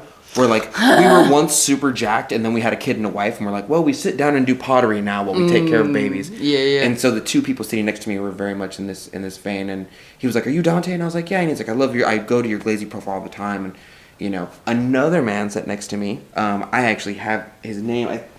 I'm not gonna check my phone. That's okay. If you send it to me later, I can like list a bunch of folks.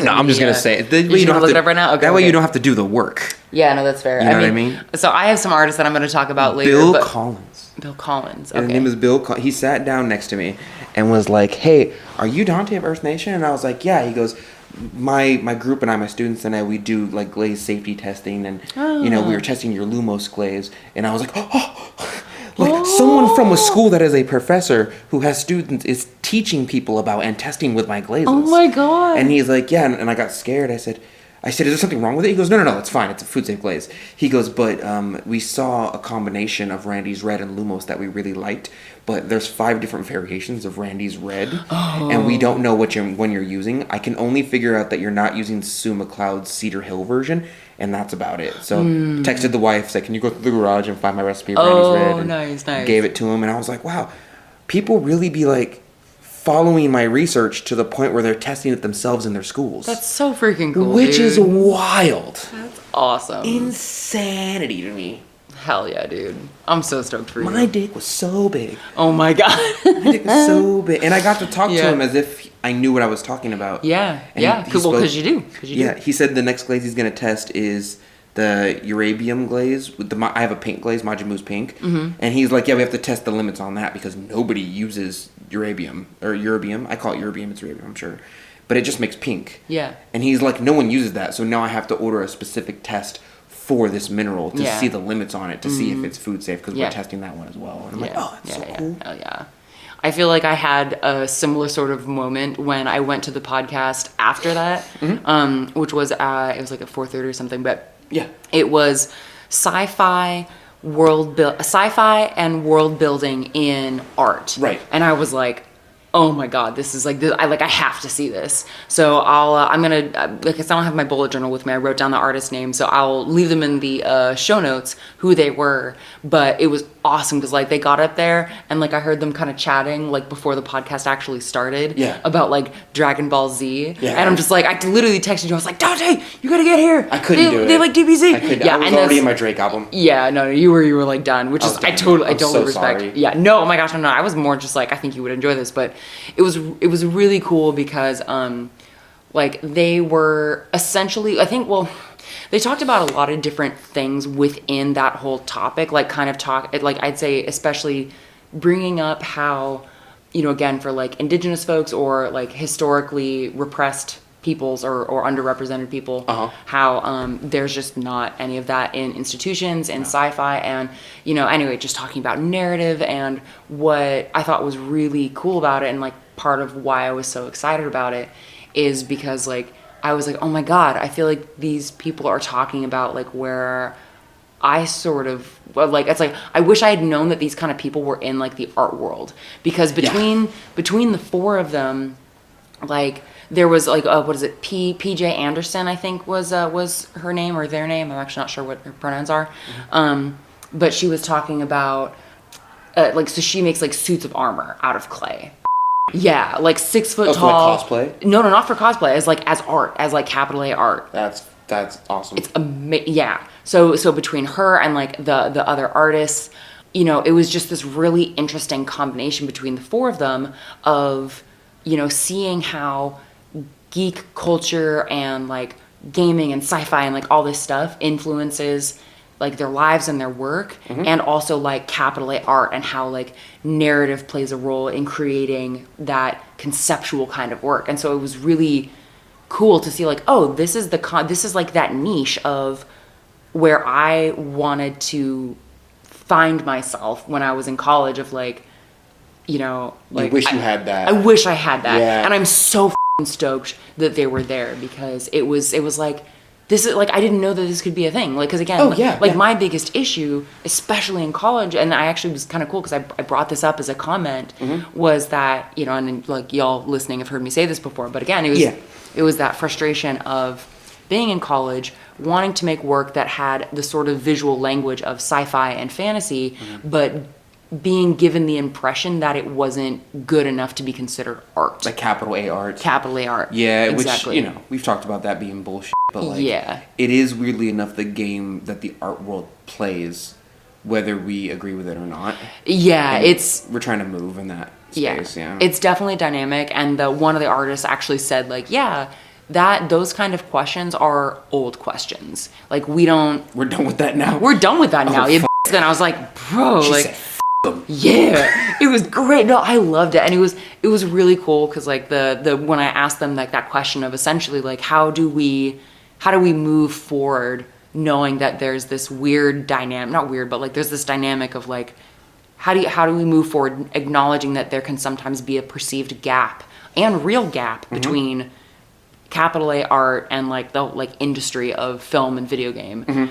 And I brought up specifically like, yeah, like when I was like trying to research for grad school, I was like, there is no place for me. Like when I looked up a bunch of different programs, and like maybe if I were to research that again, it would have changed. But I could not find one program where I was like, I feel like I would fit here. No, there's yeah. And just to wrap up, how she responded was like, they will not accept you until you make them. And I was like, whoa. Like I know it's like a simple phrase, but it's deep, man. It's deep. Yeah. So it felt really cool to have that, to see a panel treated legitimately discussing narrative and gaming. It's like I would have expected to see that panel at an anime convention or at like a Comic-Con or something like that. I was shocked to see that at NCECA, which makes me really happy to know or to think about what could come next. Well, I'm happy that NCECA gave them the space to talk about it. Yes, because it's not like they had like some secret meeting and the art world doesn't approve. It's like the National Clay Education Conference Association gave these people National Conference for Educate. NCEC, National Conference for the Education. Advancement of Ceramic Art. NC. There's an E in there. There's an E in there. Because advancement is A. Yeah, you're right.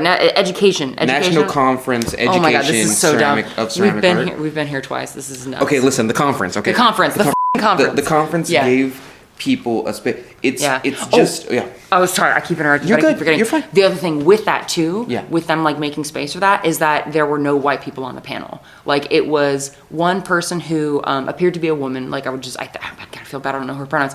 And two other male artists and one artist who used both he and they pronouns, and they were all people of color. And I was like, especially for sci-fi and fantasy, which has such, it's usually just white people in space, and especially white dudes, usually white people in like, space, and then white people with like astrology, Wiccan stuff. Yeah. And like especially with historical like sci-fi writing, so many white dudes, so many white dude authors. So usually we went to space and we found a thing we shouldn't have, and now we got to deal with it. Who's in it? White people. Yep. Usually dudes with buzz cuts. Who's it written by? White people. White people, yeah. And are there women in it? Yes, and they have ridiculously big boobs and spaceships, and they're the nurse. Yeah. And the comms, the communication specialist. Yeah. Are they the captain? No, unless you count that one time in Star Trek, I guess. Janeway's a bad captain. I said it. I said it. I'm sorry. Boo at me all you want. They were actually talking about Star Trek because Cynthia came up and like asked a question, was like, yeah, like Uhura was like, I remember when Uhura was like a thing. Yeah. So anyways, they're talking about that's the kind of panel it was, guys. They were talking about Star Trek. No, it was good. It was great. I mean, I wasn't there, but like I went in and I was like, that's different, and then I was like, where the Lindsey? Yeah. I do also notice as a side point that we were talking about this either yesterday or earlier today, but we were talking about like gender norms and gender titles and whatnot. Oh yeah, and how now we don't assume people's genders are male and female, but instead I'm noticing a lot of the person looked kind of androgynous, and so they didn't tell me their gender, but I assume they're they. So we're assuming we're weirdly enough at times we're assuming people's genders are not the cis versions. You know what I mean? It's I assume you're a they because you look like you're from fucking Stranger Things, and it's like, no, I'm not a they. Oh, I'm a girl. I got you. Well, you just look androgynous, you know? And so like whenever I see someone like on the panel, I always think that too. I wonder what their pronouns are, but I wouldn't think that if they didn't present as so androgynous. Yeah. Well, I think that's like, again, this is a bit off topic, but I think that's one of the nice things about the whole just situation where we're recognizing that gender is not what it's not real. Yeah, it's like gender is a construct. And so it's like, I think that's part of the point of like, that's why people like say their preferred pronouns. Yes. Because then you don't have to assume. And I know that's not like totally common yet. Like I think when I introduced myself on the podcast thing that we did, like I didn't use like, oh, my name's Lindsey M Dillon. I use she they pronouns. I probably should have just to like normalize it. I mean, but that is the kind of If I'm being real with you, I suppose I'm it's not them they. It's like I don't conform to gender.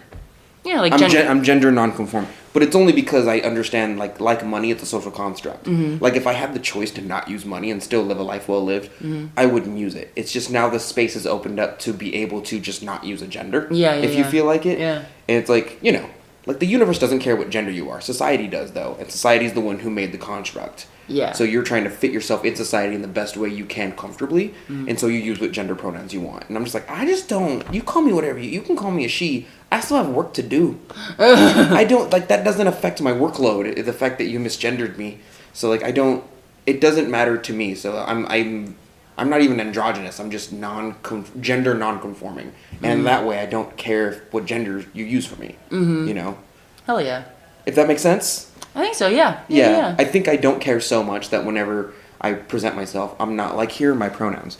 I'm just like, use whatever pronouns you want because it doesn't affect me when you use pronouns for me. Like, at all. Yeah. You can call me, like, if I was in the military and they're like, you little bitch, I'd be like, yes, sir. Yeah. Like, you know? Like, I think what's nice about, like, how do I say? Like, are you saying that in terms of, like, so that you would prefer not to... use gender at all. Well, I was going to say, like, would you prefer to not, like, introduce your name and then your preferred pronouns? No, I'm saying the reason I don't use my name and then my preferred pronouns is because I do not care about a social construct because I have a problem with social constructs in the first place. I care so much not that I don't even care to address them. Like, well, but I mean, that in and of itself is kind of, I would argue that that's not addressing it. That's doing what everybody's done up until this point, which has been assume what I am based on what I look like because of the strict gender construction rules. those are against the rules, Lindsay. You can't assume my gender anymore. Exactly. But that's the thing is that, like, I think I would argue that, like, I mean, again, like, I think like, this normal is people are probably like, he's a dude. Yeah. And I'm going with the flow, and that's perpetuating the... No, not even like that. It's more that, how do I say, and again, like, listeners, we're basically done talking about Clay. We're basically so, done like, talking if you want to this skip is just ahead, an offshoot. this is just an offshoot convo. Point being, like, I think what can be tricky about, and I again, like, I have not gotten into the habit of introducing myself with pronouns, but I think that that's what we should be doing. Because it normalizes, like, it normalizes people doing that. I see. So It's kind of like when people got used to saying, or how some people say, even if they're cis and are, like, with a partner and they're, like, heterosexual, they'll still refer to their like partner or to their, like, to their pronouns. To their no, they'll still let me finish. Don't finish my sentence. I'm trying to guess. No. I'm trying to help you. It's okay. It's okay. I got you. I'm just, like, I'm trying to find my words. So it's more like if I were to say, like, my boyfriend Cody. Like, instead of saying my boyfriend Cody, I say my partner Cody. And I do that because people used to only refer to their partner if they were, like, gay. So people would assume, and if I say, oh yeah, my partner, people used to assume, like, oh yeah, it's because I'm like gay and I'm trying to, like, hide the fact that I'm gay or whatever. As opposed to saying, like, oh yeah, my girlfriend, whoever. But so I feel like it's kind of the same thing with pronouns, where it's like, if you introduce yourself with, like, hey, my name's like this, and and my pronouns are, whatever, like, that's normalizing using pronouns. And I think, if you didn't care, or since you don't care what your pronouns are, you could just say, like, yeah, I'm Donte of Earth Nation Ceramics, you can use whatever pronouns for me you like. Okay, so I think if I were to encapsulate your point, you're saying that using or addressing my gender, even if I don't care, is helping towards the normalization of it. Yes. Okay, instead of being like, I just don't care, and then people are like... Yeah, because to me, and this, I think that this is not necessarily, I'm saying that this is the exact, like this is the correct parallel. Yes. But what it makes me think of is people saying, like, oh, I don't care what race you are, like, it's because I'm colorblind. It's like, no. Oh, yeah, that sets off like, alarms for me. Yeah, yeah. And to me, saying, like, oh, I don't care what gender I am, so I'm not going to, or it's like, I don't care how you address me, so I'm not going to say my preferred pronouns, feels a little bit like it's doing something similar, not exactly. No, I get that. I get the parallel. I don't know. I mean, again, it's kin. Like, they're alike, but not the same. Yeah. I think. So I don't know. Yeah. I think if I were to do that, possibly even next NCECA, I would say I'm gender what's it called? Not gender non-conforming. I'm gender non-conforming. You can literally call me whatever pronouns you want, and I am comfortable with it. Whatever makes you comfortable. Yeah. Yeah. But damn, do I wish I lived in a world where it didn't exist. Damn, do I. It's like money. I really wish I lived in a world where there was no exchange of little pieces of green paper with slave owners on Yeah. them in order to give you my worth in society. Like, I really wish we didn't. I don't think there's anything necessarily inherently wrong with gender. I think it's the rules that are then placed on those genders. Yeah. And the restrictions of like, oh, there's only 2 genders. Like, Yes. no, that's lies. Because like for me, like again, like this, you know, we were talking about this last night because part of the reason that I wore like more, this is for the listeners, part of the reason that I wore not the Handmaid's Tale outfit on when we went to the brewery is because I was like, I've been dressed in really explicitly feminine women's clothes for like days, and I'm like, I feel the dude vibes. Yeah. I really want to like present more masculine right now, and I'm really excited because I've been like learning more like facial contouring makeup to make myself look more masculine. You know what I noticed? Thank you. You looked Dude, good yesterday. when I came down and asked you, like, hey, does my, like, makeup look, like, too much? Because, you know, again, I'm still learning. Yeah. And you were like, no, you kind of look like that dude from Supernatural. You don't even know how happy that made me. I'm not because, good at makeup, so, like, when I saw you, I was like, you look like the Winchester boy. Yeah, and that's, like, Dean Winchester is my, like, gender hero. Like, if I could look like that, he's, like, what I aim for. And I know that's absurd because he's, like, you know, such a hot, like, very, like, clearly, like, biologically male dude. Actually, I shouldn't even assume that. Point being, like when you told me that, I was like, that makes me feel so good. And so I think a world like, again, like there's nothing inherently wrong with gender, I would say, because I felt really good expressing that more masculine like gender. You were vibing. Yeah. You were and vibing that day. dude, and I was like, I was chatting with some other folks. And they they referred, because like one person was like talking to another person and they referred to me as like they, and I didn't even like say my pronouns. Yeah. But they referred to me as they, and I was like, oh my god, That's like, what I was talking about earlier. It's working. That's what I was talking about earlier. Yeah, People yeah. see a pseudo androgynous person Yeah. and they just assume the Yeah. androsity. Yeah. They're just like, you must have a different gender than the cis ones because I can Yeah. see you, so I'm going to assume. And I'm like, oh, so we've come far enough to. I don't have a problem with it. I just noticed the dynamic change. Yes. I just yes. noticed like, oh, people are normalizing it to the point where they are now, instead of assuming 2 genders, they're assuming one of the other genders because Yes. of the way you look. Yeah, but that's not necessarily like, but like I feel.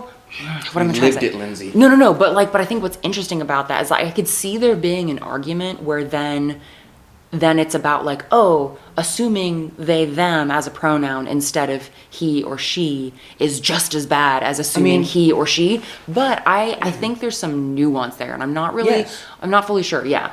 Well, or like, is that kind of what you're saying? No, like, no, it's not what I'm. I think it's what I'm saying, but it's not the energy I'm trying to put out. Oh, okay. Tell me. I enjoy the inclusivity. Yeah. But I think if a person was agreeing with me a little too hard, they would say something like, "Well, it's still assuming a gender." You know what I mean? Like, you're still assuming a gender based on how someone looks. Oh, okay. And that is a key problem. We don't do that Okay. anymore, you know? Okay, If I you were thought- far I- left enough, you well, would be I like, thought- you're not supposed to assume genders based on how you look. That's not okay. Yeah. Okay. I thought that's Right. what I thought you were saying. No, I'm just noting. I'm just noticing the change in society to the Yeah. point where it's normalizing to the point where people are in fact assuming not the 2 genders. Yes. Yeah. Although there is still sort of room to be like, yeah, we still shouldn't be assuming. I mean, it's there's a little it's- bit, but yeah. this is the baby steps we're taking. Yeah, you and know, I completely agree. Yeah. Like the fact that Can't go we straight could, to we the could go top. to a.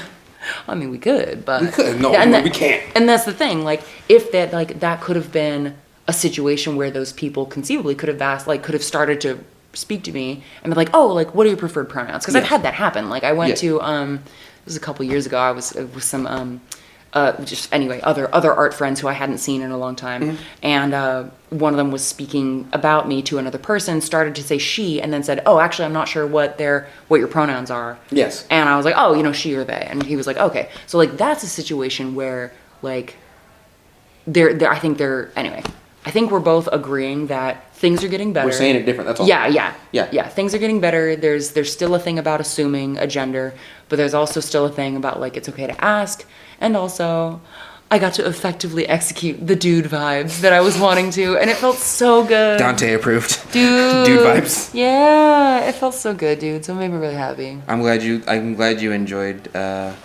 Was that? Did we just recap yesterday or today? No, we recapped today because today. We did yesterday and today technically, but yeah. you're So, essentially getting a double dip a little bit. But yeah, that's a recap of day 3 technically. Day 3. Technically, yes. Recap of Friday, because today's Friday. We'll see you peeps tomorrow for another recap. Hell yeah. Bye.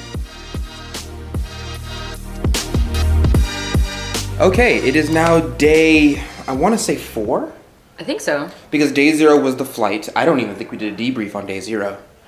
No. We did a debrief. Okay, so Tuesday, we did this at the beginning of the last. We did the last video, yeah. Tuesday, Wednesday, Thursday, Friday, Saturday.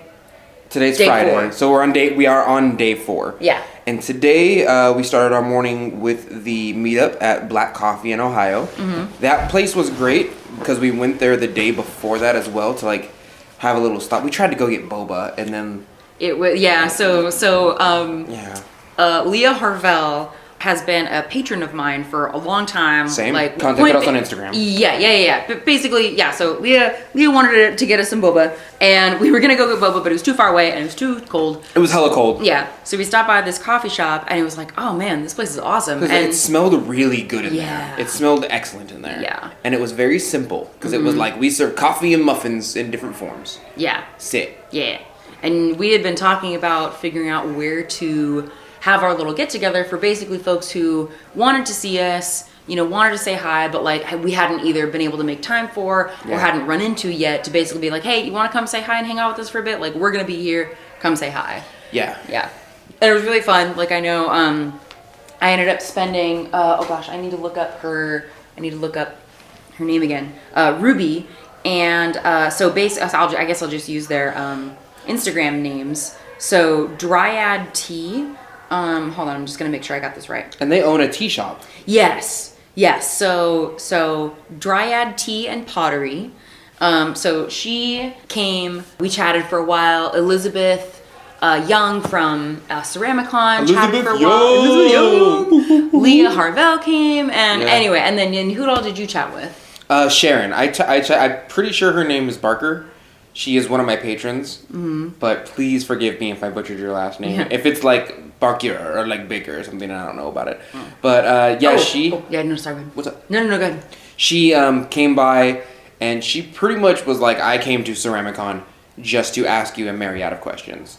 And I was like, oh, okay, go for it. And we had like an hour and a half to almost 2 hours of me just telling her everything I know because she owns a studio that she's trying to run and she's running into some technical problems and a lot of them have to do with glaze. And I was like, okay, well first you got to get down your minerals and make sure you sieve and make sure you're like, it's a suspension, it's not a solution, so it's suspended in water and you have to make sure you got the right amount of milliliters and the right gravity. We talked about gravity. And then she got into the deeper questions of like, how do you know the purity of your materials? And I said they change pits all the time. We got into all of that. And the end of my message to her was basically like, you're going to have to build a connection with your mineral company so that you can keep on toe what minerals change, when, and how. And then they will usually supply you with a list of the chemical makeup of like their minerals and what they're made out of on like an element level and whatnot. And that's how you can tell. And I gave her the example of like, we used to have Kona, and then we had G200, and then we had a bunch of different G200s, and now we have Custer Feldspar. And like, I showed her a picture of G200 and Custer, and one's way darker and like dirtier, for lack of a better term. And she goes, okay, so it's important. I was like, it's massively important. Your glazes would look so much different with G200. Okay, yeah. So we had that talk, and it was That's awesome. It was a good, I don't want to call it professor or profession, but it was a good session of me professing to her. Yeah. Yes. Yeah. Hell yeah. Yeah, there were some other folks who showed up as well. Forgive me if you were listening to this and I have forgotten your name, but it was kind of cool. Like we put a bunch of tables together and nice. There was like I think 5 or 6 other people who ended up hanging out with us and we had a good time. It's still a bit weird and I don't want to say jarring. What's the word? Surreal. Surreal, yeah. It's still a bit surreal because people here will stare at me from like the corner of a room, and if you don't pass me and you don't approach me, I don't know what else to do. So like it doesn't give me anxiety, but it makes me start to make calculations in my head of like, what do they need? Because like, if you're looking at someone you clearly need or want something, or you clearly like think something about them. Like when we had a breakfast on the first day. Oh, yeah. And that group of people came in and they were just staring at me for a while. until I heard. Oh yeah. And then I heard like it's him, and I was like, okay, so that's what. That's what. Yeah. And for a second, when I went into Black Coffee, there was a group of 2 or 3 people who were doing that, and I was like, do they recognize me, or do they just like don't like my Carhartt jacket? Because usually conservative males wear Carhartt, and they think they're trying to like, I don't know, are they politicizing me, or like what's you know what I mean? What's going on? And then they were like, you're Donte, and I was like, okay, good, all right, that's what it is. Yeah. You know, and it is still a bit surreal that people here specifically will basically stare at me and be like, you're the guy. And I'm like, just say hi. At this point, just say hi. Because if you stare at me from a corner, it makes me nervous. That's fair. Yeah. That's very fair. Because then I'm like, just get the transition over with. Because otherwise, like, I don't know. But there's a 10% of my brain is like, are you a danger to me? Mm-hmm. Or do you just, I don't know. Yeah. Yeah. Yeah. I think Sunrise Pottery was the person who contacted me. That was the person with the group. Oh, yeah. She came over and was like, I just wanted to say hi real quick. I'm on my way out, and I just wanted to, you know. And it was good. It was a good yeah, meetup. I'm glad we did that this time. Like, I almost think that if we do it again next year, we should do it on Friday, because it seems like a lot of folks on Saturday were already starting to head home. I agree. Yeah, so we should do it on Friday next time. But I'm trying to think. So we sort of went separate ways eventually. So like, so from my perspective, so my like view of how today was basically I am along for the ride. Like other than yes, I agree. Yes. Yeah, because after we got together for our little breakfast meeting and stuff. Little brekkie. We ended up going to Queen City? No, we went to the Cincinnati Museum of Art. We did. For the oh my gosh, hold on, let me look this up. Pottery saved my life? No, the Roberto Lugo. Right. And he was there displaying his skills. Yeah, it was actually pretty cool. Like I felt kind of bad because I didn't really know who he was. But then, going through the exhibition, reading about him and his work, and then like seeing him there, it was like, oh shit. He's like, oh yeah, that's the he's part. Like, he's like right there. That's the point of the exhibition. Yes. Yeah. Yeah. It's yeah. Well, yeah, but like I've literally never been to like a museum and then had the ceramic artist like there. Yeah, that's relatively rare for me as well. Like if they were like, hey Lindsey, come do your art in this museum, so you can be the actual art piece. I'd be like, oh, that's not unusual. It's kind of awesome actually, but it's just like I don't see many studios and or museums doing that, especially museums, because that was like a proper big museum that just had like a dude doing pottery in the middle of it. Yeah, that was really cool. It was kind of neat too to see the color palette of his work and then see the color palette and the design of his actual workspace. Yes. Because like that had to have been intentional, because there was some bright blue, there was some like really like intense kind of almost like maroon walls. There was black and white checkered. The workstations had bright blue legs. Like massively things were very intentional. Yeah, you saw it and you were like, they did that on purpose. Yeah. There was all of this at least as far as I could tell, all of this seemed to be intentional. Or it was like the most beautiful accident. Yeah. That I've ever seen in my life. You know what I mean? Like it was one of the two. Yeah. And after that, it was very. You know what? Yeah. What all did you do? Because we kind of went separate ways. So we went to. Well, you went to Queen City Clay with me. Yes. That's true. We went back to Queen City Clay. We went back to, which by the way is phenomenal. We went back to Queen City Clay, and I bought myself a brush as a trophy for saying I went to NCECA. And I don't know if I want to make it a tradition, because sooner or later I'm going to be one of those guys who has like brush holders that he just never uses. I don't want a collection of shit I don't use. You know what I mean? Yeah. But after that, some friends invited you basically to dinner. Well, yeah, and I'll tell that story. You tell. Oh, I'm sorry. Well, I have nothing after that. Tell me what you did. I went to Queen City Clay, and then like after that, I looked at Nico, who is essentially our handler for this entire thing. Yeah, Nico's awesome. Nico is like part handler, part like. I consider her like our low key like not con mom, but like con cousin. Yeah, because she's like looking out for us. Yeah, but so what else? So when you just we just went home. Like that was it. And then what'd you do? I went to Nico and then I was like, "Where are we going after this?" And she's like, "We're going back to the house." And I was like, "Cool." And then I've just been editing my eyes out ever since, because I'm trying to do a vlog. I'm trying to do each and every day. I want to do like, okay, day 0 the flight, day 1. Right. Day 1 is like around NCECA. Day 2 was our panel, and day 3 is technically yesterday. So, and then day 4 is also recorded. So, yeah. And then day 5 will most likely just be the flight home, and it'll end with me flopping on the bed. But I'm trying to give people like a day by day connection to the content so they can say, hey, Donte did this yesterday. Yeah. And I'm up to date on how the con is. Plus, if you didn't get a ticket to NCECA or you weren't here, I think it's neat for people to live vicariously through the actual footage. So that people can feel as though they're either there or make a decision of whether they want to come the next time. And each of those videos is about what, like 15 minutes or so? Maximum. I'm trying to make them 10 minutes because I want to say a good 4 minutes of each video are usually pan shots of the travels. And they're interrupted with me saying, okay, now we're going to do this. And this is what we're doing. After day 2, I started making an itinerary list. So I would put at the beginning of the screen, I would say, here's the plan for the day at this time. So that way people know what we're getting as far as watching the video goes. How long does it take you to edit each video? If I'm really concentrating and like I don't have to get up for food or anything like that and I'm left alone, maybe about 4 hours. Dang, for one video? Yeah, because like what I do. No, I mean like it makes sense, but I'm just like, damn. Yeah, well, what I do is I make the stock footage and I combine it with the audio. I sync it up, and then I make sure the contrast and the lighting is good for all of them because lighting's not perfect and contrast is almost never perfect. So I modify those to make it look a little more crisp. After that, I go back over the video, which by the way, laying the foundation takes the longest. Takes at least 2 hours. I choose music that I think is right for the vibe of the video. A lot of this is lo-fi, like tea shop music. I choose the music, and then after I choose the music, I add the beginning screen, which is partially a green screen, and then I add the end screen. I look for my patrons' names if they're new, and then I add the patrons to the end, and then after I do all that, I then add memes. And then after I add memes, I double check it, so I watch the video over again myself. And that entire process, uninterrupted, without me, like, playing games in the background, takes about 4 hours straight. And these are pretty low effort videos. They're not like, I'm not teaching you anything. Holy it's just 4 hours for a low effort video? Yeah, 4 hours is like, I have footage for stuff you would like to see about my life and my experiences of the ceramic art world.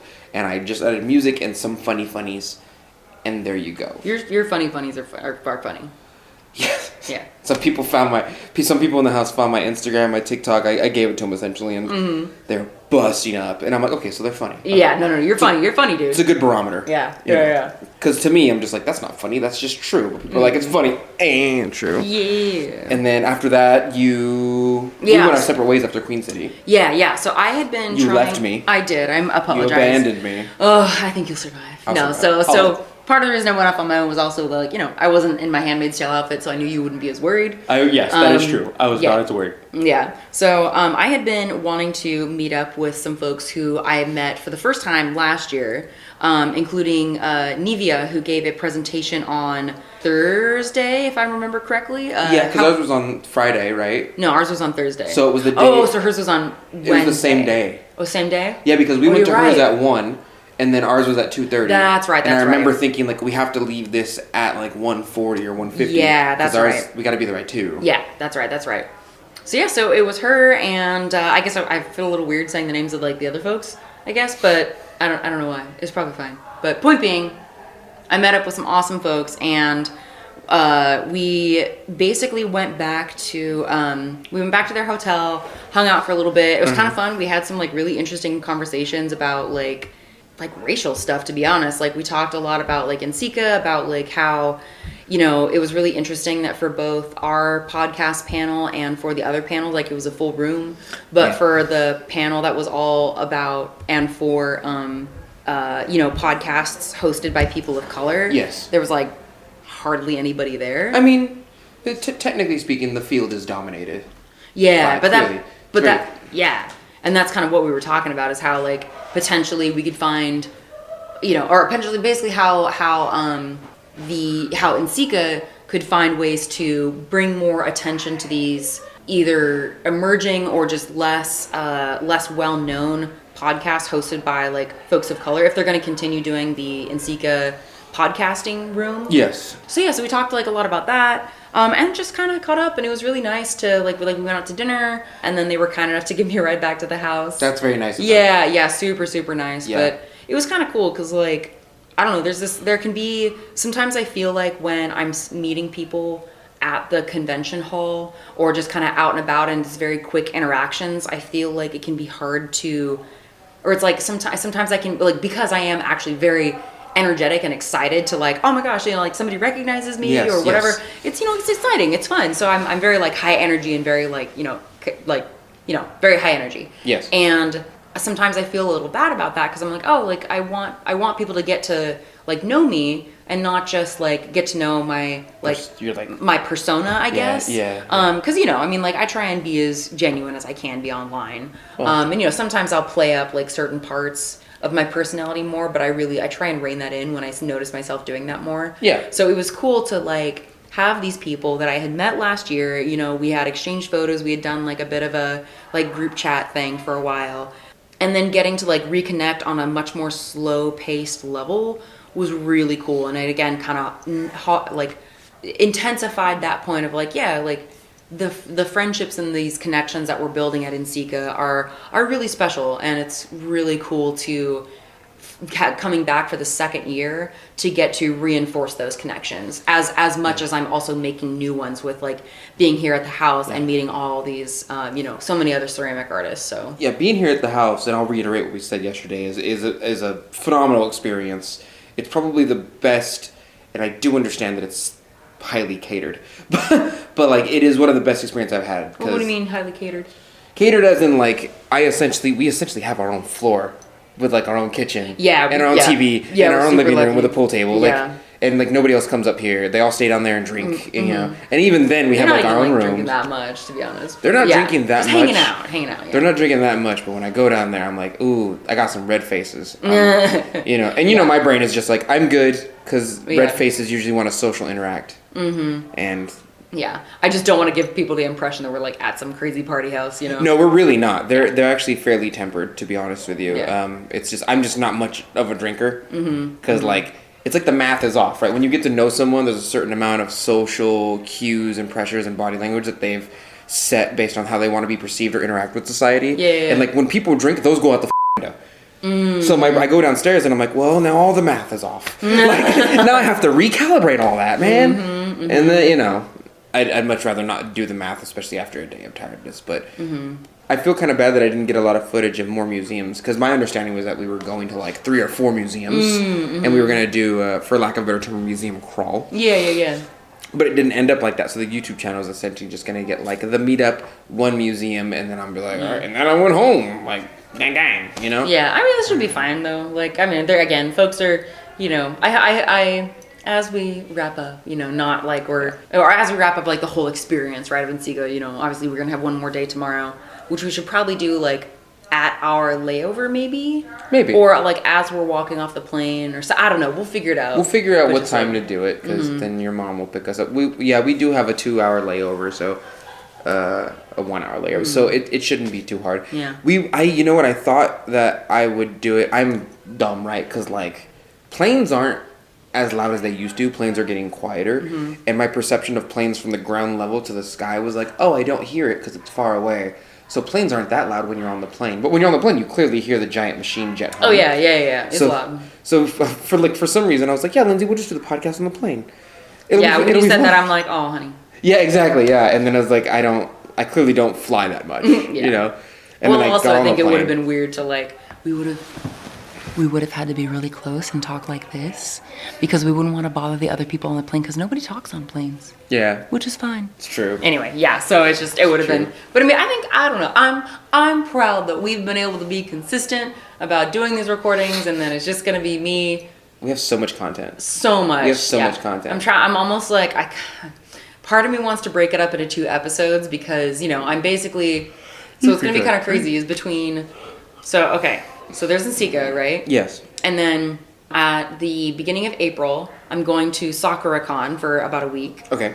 And then basically the day after I get back from Sakura-Con, I'm going to Morocco for like 3 weeks. Damn. Yeah. So I'm just like, shit. Like sometime in the next couple days, we're going to have to find a couple episodes worth of stuff for for while I'm gone. But it's surprisingly very busy. I gotta do more updates and stuff, man. I mean, you could easily make this into 3 parts because if you think about it, yesterday's debrief for day 3 was like 42 minutes by itself. We talked a lot, and that's how long our podcast is. It's usually like 42 minutes. So it's like you could probably easily make more content out of. You could be in Morocco and they could be listening to like NCECA Day 3. Yeah, you know? yeah. We'll see. We'll see what I end up doing. We'll see how much like audio we actually have. Also, low-key, when we get back, I sincerely hope you stop sniffing so much. Sorry. No, it's okay. I just know I'm gonna hear it on the audio later, and it's gonna be like clear audio, and all of a sudden, Dude, it's like really cold and bad here, and Yeah. I've been like, this morning I took a shower and I just blew my nose so much. And in the middle of the night too, I'm like constantly trying to dig junk out of my nose because I'm like, well, I gotta breathe when I sleep. yeah. Oh my god, dude, you snore so much. I'm so You gotta lay on your side because it's when you lay on your back. At least as far as I can tell. Yeah. Also, low key, I think it's pretty cool that we've basically been around each other constantly for the last 5 days. Yeah. You don't bug me. Well, yeah, you don't bug me either. I got like 2 or 3 people that don't bug me to be around for a multi. You know when we talked about the list of like 12 people? Those people don't really bug me to be around consistently. Yeah. But like my friend Howie, love Howie. I've been around him for like months at a time and I've never gotten tired of him. Yeah. It's because I'm just like not, I don't know. I'm not competitive and I'm not really argumentative. I'm just like, I have a stance, and if you can give me a reason to not believe in that stance, I will just change my opinion based on information. But I'm not like, no! Well, Yeah. And when I am like, no, it's usually on something dumb, like tapioca pudding. It's just bad. It's just bad. It's on stuff that doesn't really matter in the grand scheme of life. Yeah. Because chocolate's objectively better than the other puddings. Okay, how do you feel about rice pudding? I actually love rice pudding, but it's only because it's basically cinnamon and sugar. Yeah. Okay, cool. So I'm glad we can still be friends. Yeah. All right. Well, I am going to go upstairs and organize the metric ton show. Yes. That is my packing area. Because we're getting on a flight tomorrow evening. So if we have to be out of here by 10 a.m., which is sad. Yeah, I think we'll probably pack the stuff. I'll clean the kitchen downstairs. The food we will probably give to someone else because like I don't need 3. I bought like sausages and eggs because I just wanted protein while I was here. But like I clearly don't need to carry on the plane sausages and eggs. Nobody needs that. Yeah. So imagine sneak eggs in the plane. They wouldn't let that. No. Metal detector doesn't go off and you're like, you got an egg in your bag? Yeah. I get hungry on the plane. That's It's disgusting. not even boiled. That's gross. Oh God. Oh.